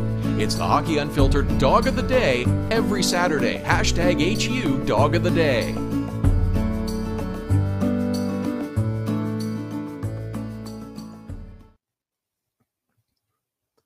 Welcome back. This is Hockey Unfiltered with Todd Lewis. It's the Saturday edition, streaming live at hockeyunfiltered.com and on the Hockey Unfiltered app, powered by Primetime Radio. At Hockey Unfiltered, at Todd Lewis Sports, the Twitter and Instagram handles. Hashtag HU Dog of the Day to submit your dog as the Hockey Unfiltered Dog of the Day. We do it every Saturday. Send us a photo, put your name, dog's name, a little story about it. We like dogs, and we choose our dog of the day every Saturday. Isabel Kershudian coming up before the top of the hour. Talk a little Caps and Columbus Blue Jackets on Saturday night. Craig Button also before the top of the hour with our usual whip around the NHL. Busy Saturday with some good games on the schedule. After Friday night's action, I'm not sure exactly what I'm going to see in some games, but I'm real curious to find out, starting with the afternoon contest, Boston Bruins and the Philadelphia Flyers. Phillies lost 9 straight. Some are suggesting, even conducting polls of whether or not Dave Hackstall should be out and a new coach installed. I don't know if they lose today, if anything happens. I don't think there should be anything happen to the Philadelphia Flyers. I like Philly. I think they're doing the right things. I just think that they have kind of a ways to go yet. They're getting younger players that are going into their lineup, and it's going to take time for them to get where they're going. Play today, play again in Calgary on Monday, so they're headed out on a trip. I just don't think it's going to happen, nor do I think it should happen. For Boston, Tuukka Rask is going to start in goal again. I think that's good. 3rd straight start for Tuukka Rask, after Anton Hudobin gave him a bit of a spell. I think if Boston's going to go anywhere, it's going to be with Tuukka Rask in goal. Getting some injured players back in the lineup, that will help the Boston Bruins as much as anything. David Krejci, not likely. Jake DeBrusk is out. Anders Bjork may get back in the lineup today. Brad Marchand has come back into the lineup.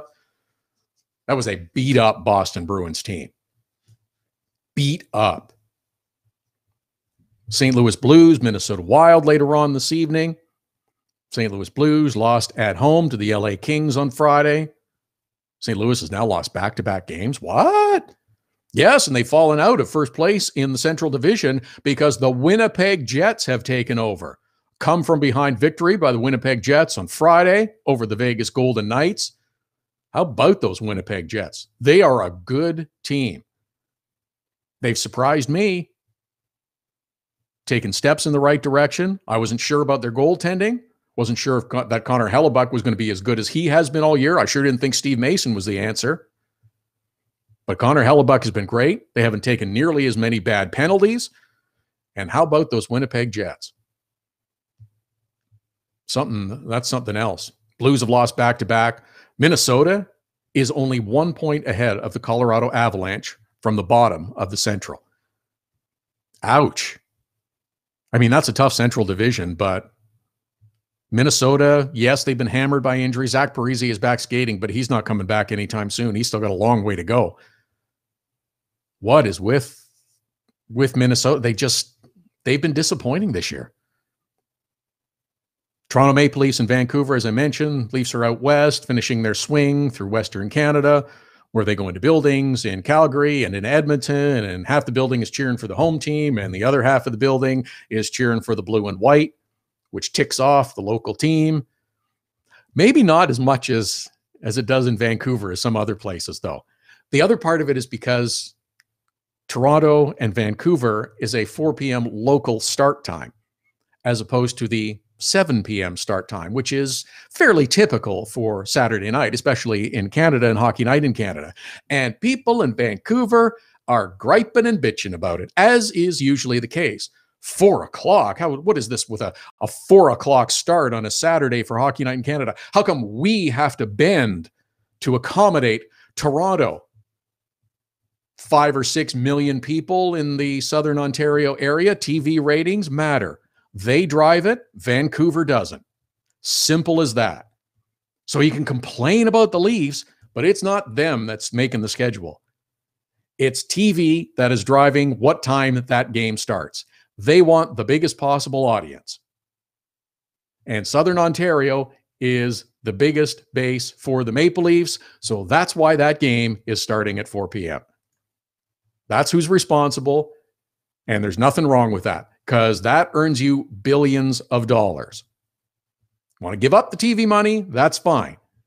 But that's why the game is starting at 4 when it's Toronto playing in Vancouver. 4 o'clock's not an unreasonable start time. It's late afternoon. Game's over by 7. Still have the rest of the evening. I know it's not traditional 7 p.m., but it's really not that big an inconvenience, is it? To accommodate television. I think it's worse that they play games in Chicago on Saturday and Sunday afternoons that start at 11:30 to accommodate television. That's what dictates those start times. That's terrible. 11:30 in the morning. Buffalo and Pittsburgh, second half of their home and home. Will the Sabres score a goal? That's the question. They've gone 3 without. Will the Sabres score a goal? They have never gone 3 games in a row being shut out. That is the case now. I think they'll get a goal tonight. Tristan Jarry has been the guy thrust into the spotlight because of the injury to Matt Murray. Looked good against Buffalo on Friday. Will he do the back-to-back? Probably. I think he probably going to run them back-to-back, get the wins. And you have to wonder a little bit about the Pittsburgh Penguins and Matt Murray. It's a guy who's only been in the league for a couple of 3 years, yet he's been hurt a whole bunch. Now, of course, he's not responsible for all this. He was collided with in his latest incident, bashed his leg into the post and suffered the dreaded lower body injury. But you notice some guys in the league that are just kind of injury prone. And I wonder if Matt Murray of the Pittsburgh Penguins is maybe starting to get that reputation a little bit. Oh, he's hurt again. I'm not questioning his durability or commitment or physical fitness or anything like that, but some guys just have bad luck. And that's 4 or 5 times now that Matt Murray's been hurt over the stretch of 3 years. And not for just a day at a time either. He's missed weeks of time. Second half of a home and home with the Detroit Red Wings and the Montreal Canadiens as well. Habs dumped the Wings a couple of days ago. 4 straight wins. Carey Price is back. Everything is good. Everyone's happy, right? Shea Weber coming back. Looks like that's good news for the Montreal Canadiens. Jonathan Drouin was out on the ice this morning. Haven't seen definitively whether he's going to get in the lineup or not for the Canadiens. That's more good news. We'll see. It's amazing the transformation that has taken place in a week. Carey Price is playing well. Habs have a few wins. They're up to 3rd in the Atlantic. Everything's great, right? I don't know. It's been a good week. I'll give you that. Carey Price comes back and plays the way you expect and hope he's going to play. That's good news for Montreal. And that's what's happened this week. Anaheim and Nashville. Ducks lost in Columbus on Friday. Preds are sizzling. There's a team that's moving in the right direction. Since the Kyle Turris deal was done, he has come in, fit in seamlessly. Everything seems to be moving in the right direction. There's a team that's moving forward and getting better as the year goes on. And for the late game, unless you're facing elimination for the playoffs or a playoff series, I don't really look at games as must-win games. I don't like that cliche. But for Edmonton, this could be a turning point in their season. They don't have Cam Talbot. They don't have Adam Larson. But unless they start winning games, they have no hope tonight. They have no hope. If they don't start winning games, they have no hope. They have fallen so far back. Edmonton has just been a disappointment from the get-go. 10 wins in 26 games. This might be an opportunity.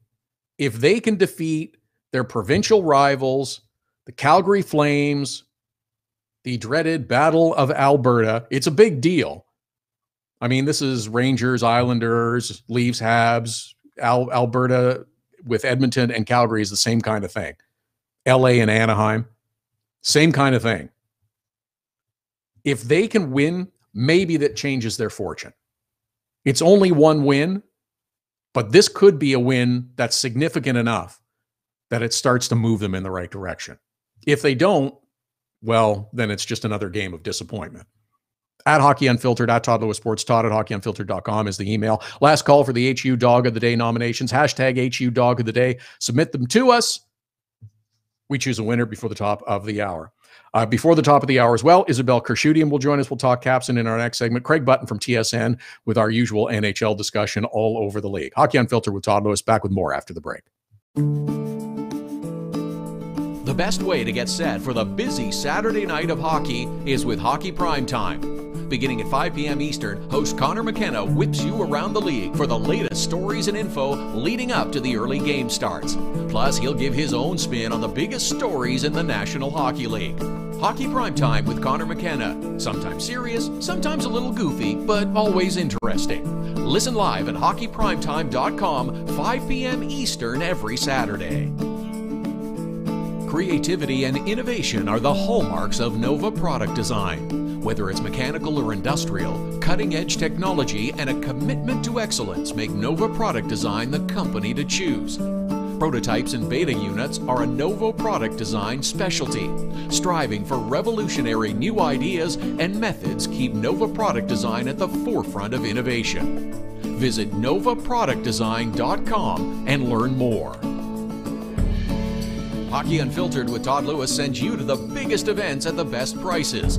This year, we've partnered with Seat Giant to give you special deals on tickets to NHL games, concerts, or other events.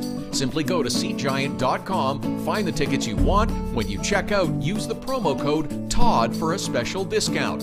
That's promo code TODD for a special discount. Start saving with SeatGiant.com on your next purchase. Being on the World Wide Web is great. Being found is the tricky part.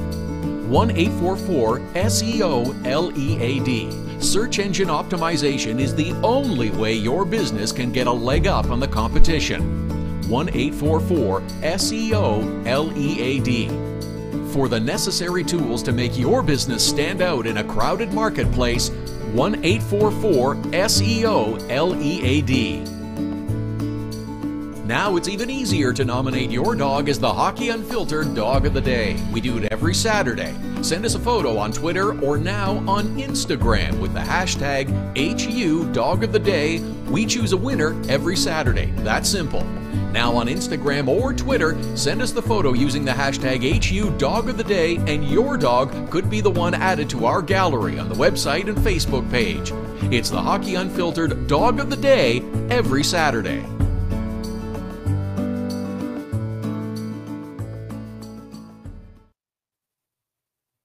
This is Hockey Unfiltered with Todd Lewis, Saturday edition. We're here every Saturday and Sunday, beginning at 11 Eastern, 8 a.m. Pacific, streaming live at hockeyunfiltered.com and on the Hockey Unfiltered app, powered by Primetime Radio, at Hockey Unfiltered, at Todd Lewis Sports Twitter and Instagram handles to follow us. Isabel Kershudian will join us to talk Washington Capitals before the top of the hour. I'm always excited when our next guest joins us. Good information, discussion, and conversation always comes. He's the NHL analyst for TSN. You can follow him on Twitter at Craig J. Button, and he joins us now. Craig, we're 2 months into the NHL season. Who's your biggest surprise in the positive, and who's your biggest surprise in the negative so far?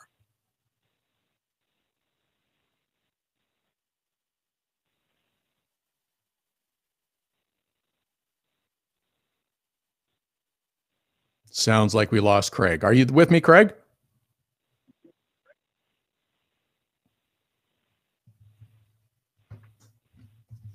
Sounds like he's there, but neither one of us can hear each other.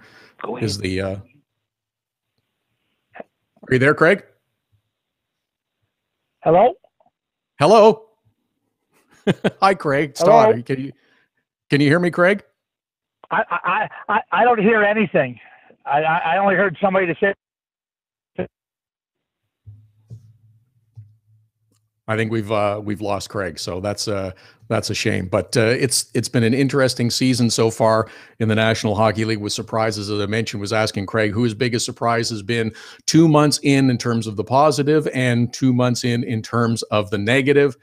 Positive, Winnipeg Jets are a reasonable assumption of positive. I thought that they'd be okay. They have talented players. I like where the Winnipeg Jets were going. I know fans last season thought that they were better than they showed in terms of the standings at the end of the year, especially. Goaltending let them down. A couple of other things let them down as well. Some injuries that they had to battle through. They had a lot of defensive injuries last year. Some bad penalties. All that seems to have gone the right way. But in terms of the negative, maybe it's the Buffalo Sabres. Maybe that's the Buffalo Sabres in terms of who is the biggest disappointment. No, Edmonton's a bigger disappointment. I think they were overhyped in terms of what to expect from them, and maybe being a challenger for the Western Conference title and playing for a Stanley Cup. I think that was maybe overreaching a little bit.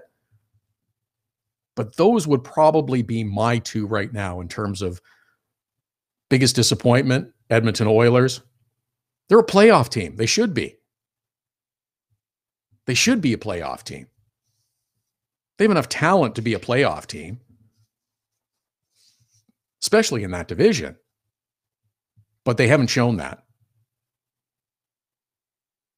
And in terms of, so yeah, they're the biggest disappointment. They should be at least a playoff team as opposed to trying to keep their nose above water and not fall into last place. But yeah, Winnipeg Jets in even more so than the LA Kings. I thought LA would be better. I didn't think they'd be quite this good. New Jersey Devils in the East as well. Winnipeg in the West, New Jersey Devils in the East.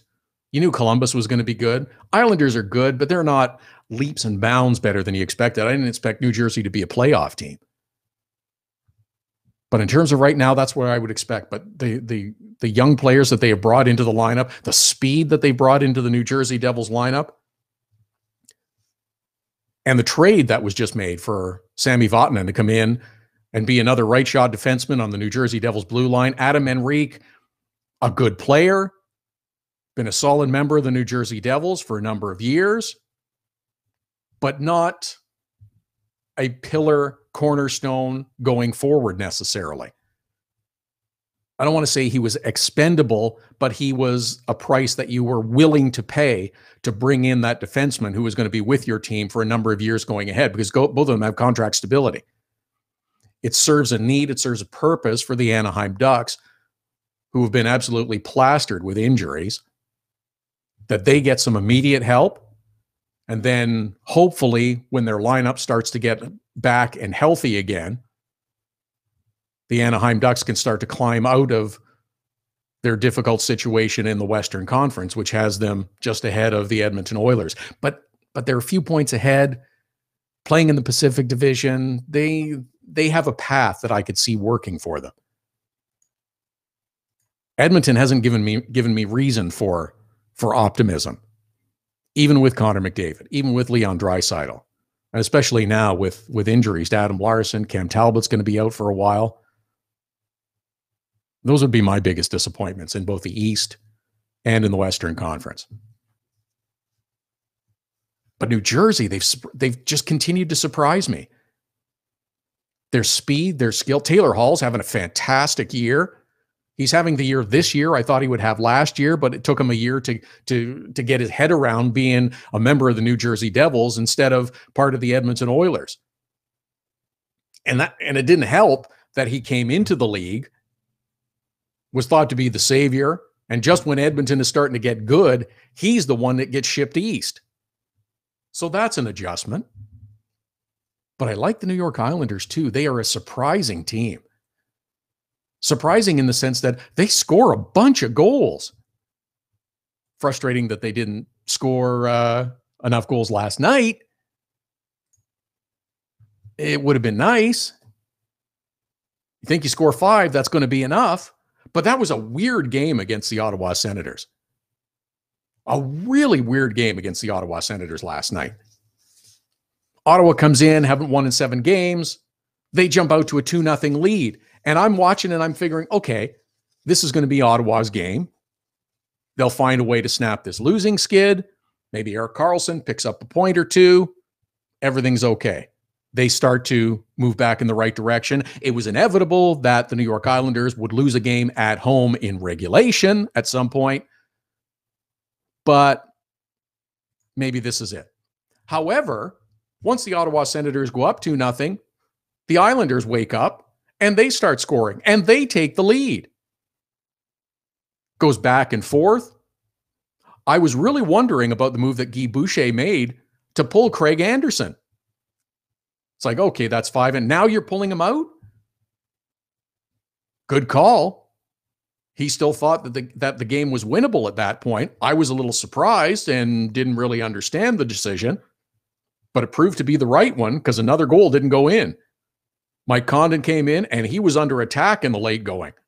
He was absolutely under attack in the late going by the Islanders trying to get that tying goal. Couldn't do it. Ottawa hangs on to win, snaps their 7-game losing skid. And then, of course, The New York Islanders, not to be outdone, well, sure, we'll switch goalies too. That's no problem. That was strange. Even stranger than the Buffalo Sabres and Pittsburgh Penguins game. Oh, sure, you expect Pittsburgh to win. Pittsburgh's a good team. Buffalo's not. But just the way Buffalo seemed disinterested, mistake-prone. It was that second goal in particular that just, no, this can't happen. There will be a better effort from Buffalo tonight, I would suspect. If I'm Phil Housley, I haven't stopped yelling at that team yet. I don't think you should stop yelling at them until they figure it out. Carolina, things seem to just go right off when Scott Darling made that blunder for the second time in just over a week and the puck wound up in the back of the net. Yeah, it's frustrating. San Jose, they win 2-1. LA, they have been a surprise. They have been a surprise to me, but now they're rolling again. 4 straight wins, 3 of them on the road. Finish up their 4-game roadie in Chicago on Sunday. But back-to-back wins against Washington, against St. Louis. Darcy Kemper was in goal last night. I didn't expect St. Louis to lose back-to-back games. I didn't figure St. Louis was losing back-to-back. Lost the previous contest. I figured that, okay, especially on the second night of a back-to-back, they got this. They'll beat LA. Not so much. It was a nice victory. And for New Jersey, to keep finding ways to win on the road as much as anything, that's the part that's amazed me. It's a team that you would expect. Sure, they got a good home record at 6-4-2, but their road record is unbelievable. 9-2-2 for Jersey so far on the road. That's outstanding. Speed, brought skill into the lineup. I like the acquisition of Sami Vatanen. That's a positive. I think picking up Adam Henrique is the right thing for the Anaheim Ducks as well. The other game, I mentioned that Winnipeg, perhaps the surprise of the season in the West and overachieving, taking over the lead in the Central Division. A 7-4 comeback victory against the Vegas Golden Knights on home ice last night. Connor Hellebuck, he wins. Again, 7 goals for Winnipeg. They are spreading the scoring out. It's not just their top line that is scoring, but they are spreading the scoring out. Sure, it's Scheifele. Sure, it's Wheeler. But it's also Ehlers. Patrick Laine has 12 goals, but he's been kind of cold recently. And everybody's been kind of wondering, okay, well, Patrick Laine not really picking up a lot of points. Yeah, sure, when you got 7 goals, he's going to get points like he did last night against the Vegas Golden Knights, but he hasn't been as hot as he was a season ago. If Patrick Laine has the kind of season last year that he's having this year, Winnipeg's not that good. Kyle Connor has come up and been terrific. Brian Little starting to chip in a little bit too, but also getting contributions from Matthew Perreault and some others. That is a good Winnipeg team. Can they keep it going? We'd like to think so.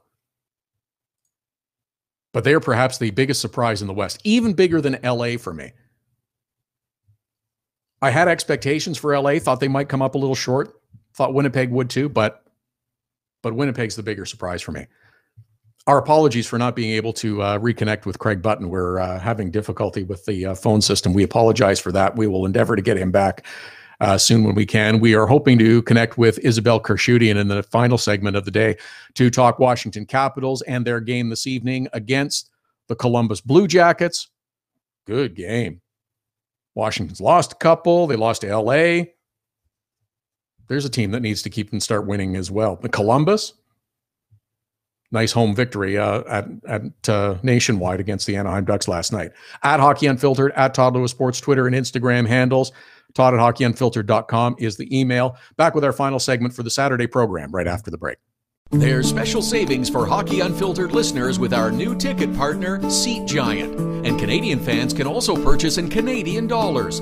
Go to SeatGiant.ca, find the tickets you're looking for. Doesn't matter if it's NHL games, concerts, or any other event. you get a special discount with the promo code TODD. That's Todd with 2 D's. Just enter the code, get the discount, you save. That's simple. Save on your next ticket purchase with Hockey Unfiltered and Seat Giant. The best way to get set for the busy Saturday night of hockey is with Hockey Primetime. Beginning at 5 p.m. Eastern, host Connor McKenna whips you around the league for the latest stories and info leading up to the early game starts. Plus, he'll give his own spin on the biggest stories in the National Hockey League. Hockey Primetime with Connor McKenna. Sometimes serious, sometimes a little goofy, but always interesting. Listen live at hockeyprimetime.com, 5 p.m. Eastern every Saturday.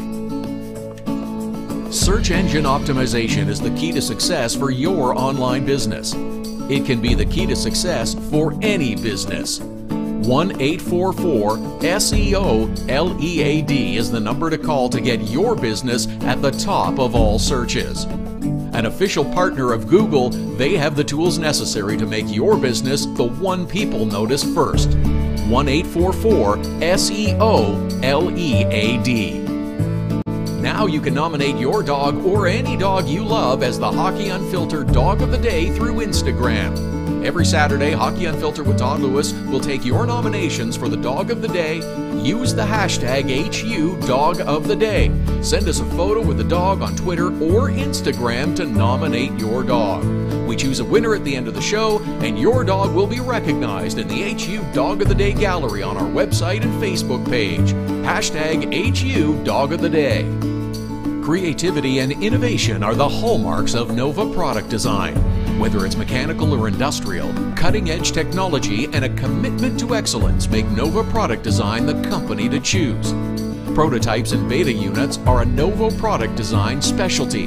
Striving for revolutionary new ideas and methods keep Nova Product Design at the forefront of innovation. Visit novaproductdesign.com and learn more.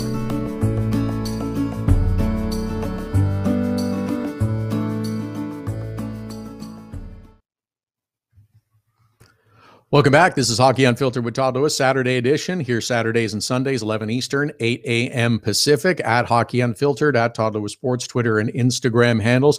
Coming up tomorrow, of course, it's Sunday, so that means Fantasy 5, hashtag Fantasy 5, help for you in your fantasy hockey pool. 12 games on the Saturday schedule, including the Washington Capitals and the Columbus Blue Jackets.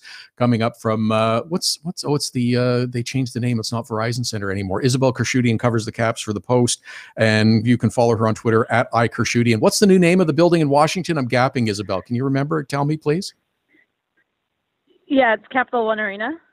That's it. Capital One. I've tried that one. For whatever reason, that one just doesn't roll off. Very apropos for the team name.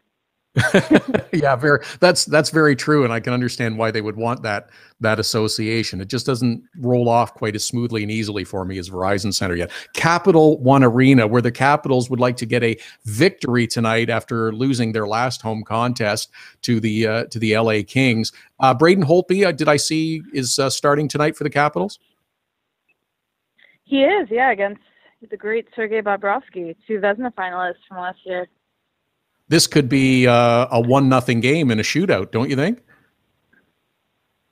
Yeah, I mean, Bobrovsky's numbers against the Caps aren't great. I think he's got like a 3.02 goals against average against them, like over his career. But he's obviously been, really, really good this year. And the Caps certainly, expect him to, be very tough to beat in that. They've talked a lot about kind of trying to make it harder on goaltenders. I think they did a decent job of that against Jonathan Quick. He only made like 27 saves, which I guess isn't that much for him. But,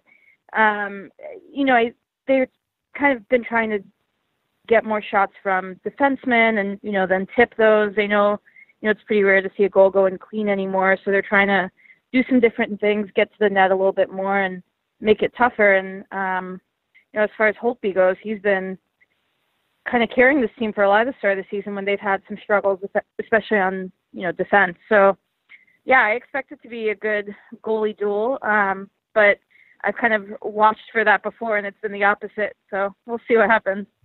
Yeah, there's still plenty of weapons on both of these teams. It could go exactly the opposite way too. With you got Alex Ovechkin, you got TJ Oshie, and some others who can score for both teams. So maybe it's going to be maybe it could be one of those 6-5 games, which I certainly wouldn't object to between these two teams. I think that'd be a lot of fun. Yeah, and I think just because Columbus was better last year, I think you saw some hate. They had some pretty competitive games. They started really like certainly,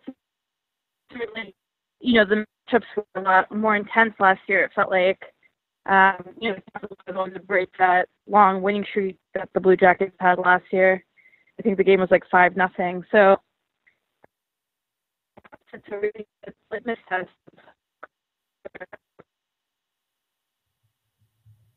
Isabelle Kershudian is sorry, Isabelle. Isabelle Kershudian is.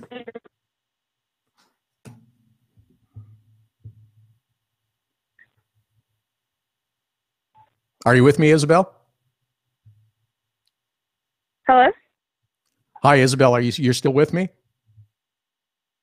Can you hear me? Hello?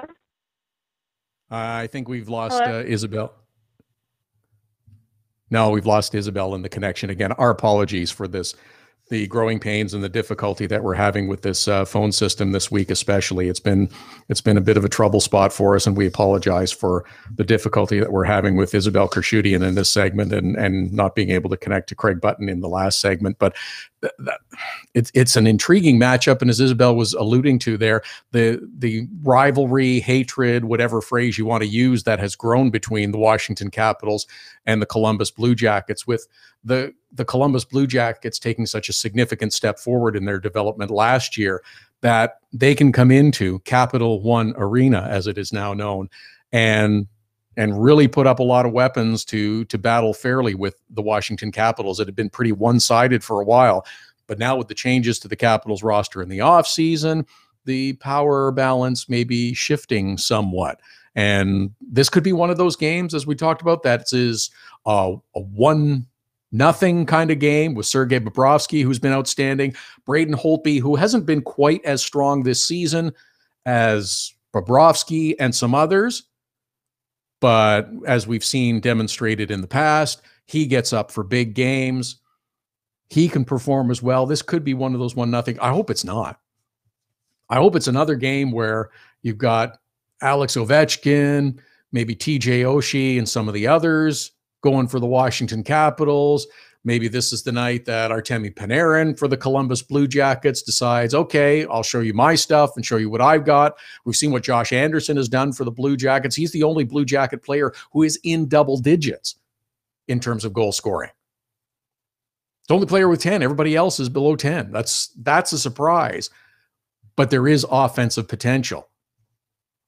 Power play, special teams has been a bit of a struggle early on in the season for the Columbus Blue Jackets. That was one of their issues. Yeah. Penalty kills okay. Power play, worst in the league. So maybe it's the night that the Columbus Blue Jackets kind of get it sorted out and we have a big 6-5 kind of game between these two teams. I'd be okay with that. That's one of 12 on the schedule. Toronto, Vancouver, I mentioned. The evening contest, well, late afternoon contest if you're in Vancouver, which they're not thrilled about. But then the late game, Edmonton and Calgary, though it's the doubleheader for Hockey Night in Canada. Chicago and Dallas. Hawks trying to get back on the winning track. It'll be interesting to see what happens with Chicago. And no Corey Crawford. Oh, it's also time. It's just come out that the NHL voting for all-star captains has been opened for fan participation. Now, there will immediately be the response that, oh, here we go, stupid all-star game, stupid all-star voting again. Go ahead if you want, gripe about it, complain about it. The all-star game and the festivities that surround it are fantastic. If you haven't been and you think you might want to go, do it. It's worth it. It's a weekend festival. All kinds of activities. It's in Tampa this year. It's going to be sensational. Weather's going to be great. It was fantastic in Nashville. Columbus was outstanding. Ottawa was really good. Didn't get to LA. I wish I kind of could have, because that was a big deal with the NHL Top 100 being revealed as the year-long celebration continued. A little more on the 100th anniversary, centennial celebration, whatever you want to call it. We'll do that on tomorrow's show. Got some interesting info and thoughts and ideas on that. We'll do that on tomorrow's show. But the fan voting for the All-Star game has been open. Now, it's interesting this year in that there have been rosters selected for fans to say who gets their vote. It's kind of interesting. So on the NHL website, there's a list of players, goalies, defensemen, and forwards that fans can look at and go to. Now, again, one of the immediate complaints is going to be, oh, well, how come this player's on and this player's not? Because you have to have representation from every team, all 31. And I'm okay with that, because you want all 31 markets to have a vested interest in the game. You send someone from every team. It only makes sense. It is a league festival. And it's hard to quibble with any of the players that are on any of the lists. I love that Brock Besser is on the list for the Pacific Division. He's been a sensational rookie for the Vancouver Canucks. Really come on in November. In fact, was named Rookie of the Month in November. William Karlsson, yeah, he deserves to be on as a member of the Vegas Golden Knights. He's been sensational. So have the Vegas Golden Knights, even though they're suffering through a little bit of a slump right now. I actually mentioned this on last week's program. It's just, wouldn't it be good if Vegas kind of came back down to earth a little bit? Sure, it's a nice story that they were able to achieve success, climb all the way to the top of the Pacific Division. But if you're one of the teams that's out of the postseason, kind of trudging around the bottom of either the East or Western Conference, do you really want a brand new expansion team coming in, winning the division? I don't know. I'm not sure that I want to make in the playoffs if I'm, say, Arizona or Buffalo or Florida. I mean, you want them to succeed. You want them to have some notoriety, get some attention. They've been a great story. They've been able to win games both at home, not as much on the road, but win both at home and on the road, even going down to number 3 and 4 goaltenders on their depth chart. It's a nice story. But if I'm a team that's been in the league for 20 or 30 or 40 years, I don't want them coming in and making the playoffs in season number 1. That's going to upset and distress me. Sure, we softened the expansion draft rules so they could have some decent players. I'm all good with that. I don't know that I want them making the playoffs. And if I'm Vegas, I don't know that I want me making the playoffs the first year. You don't want to set unrealistic expectations for your fans. Building a good team is a long and difficult process. It takes time. If you show up and make the playoffs in the first year, fans are going to expect it every year. And then when you don't, then it becomes a difficult sell to establish and maintain your spot in the marketplace. Interested to see how the games shake out tonight. We'll be back tomorrow to talk about it, 11 a.m. Eastern, 8 a.m. Pacific. Hockey Unfiltered with Todd Lewis, the Sunday edition. Oh, Whitney is our HU Dog of the Day. Hashtag HU Dog of the Day. Photo will be up on our website, up on our Facebook page. Tomorrow, Fantasy 5 with Stephen Laidlaw, the managing editor of DauberHockey.com. Thanks to our guests, to Mark Lazarus, to Jameson Olive. We apologize for our difficulties with Craig Button and Isabel Kershuti in connecting. We will endeavor to have that corrected for tomorrow. Enjoy a great day of hockey. More on the centennial celebrations and some stories along with it coming up on Sunday show. Have a great day. Hockey Unfiltered with Todd Lewis sends you to the biggest events at the best prices. This year, we've partnered with Seat Giant to give you special deals on tickets to NHL games, concerts, or other events. Simply go to SeatGiant.com, find the tickets you want. When you check out, use the promo code TODD for a special discount. That's promo code TODD for a special discount. Start saving with SeatGiant.com on your next purchase. Look, we know it happens. Life gets in the way and sometimes you can't catch the live edition of Hockey Unfiltered with Todd Lewis. But we've made it easy for you to catch up on the show you might have missed.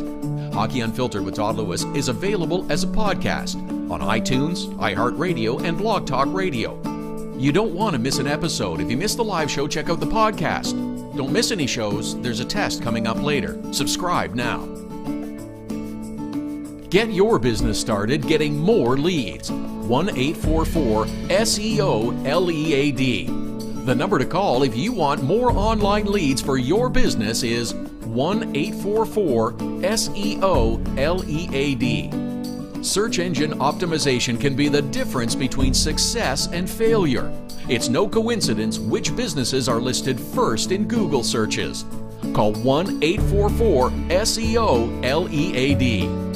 Use the code Get the Savings. Hockey Unfiltered with Todd Lewis listeners save with SeatGiant and the promo code TODD. That's TODD at SeatGiant.com. Just log on to SeatGiant.com to find the best tickets to NHL games, concerts, or whatever you want and save. Use the promo code TODD. That's TODD when you check out and you save. Canadian listeners can save at SeatGiant.ca.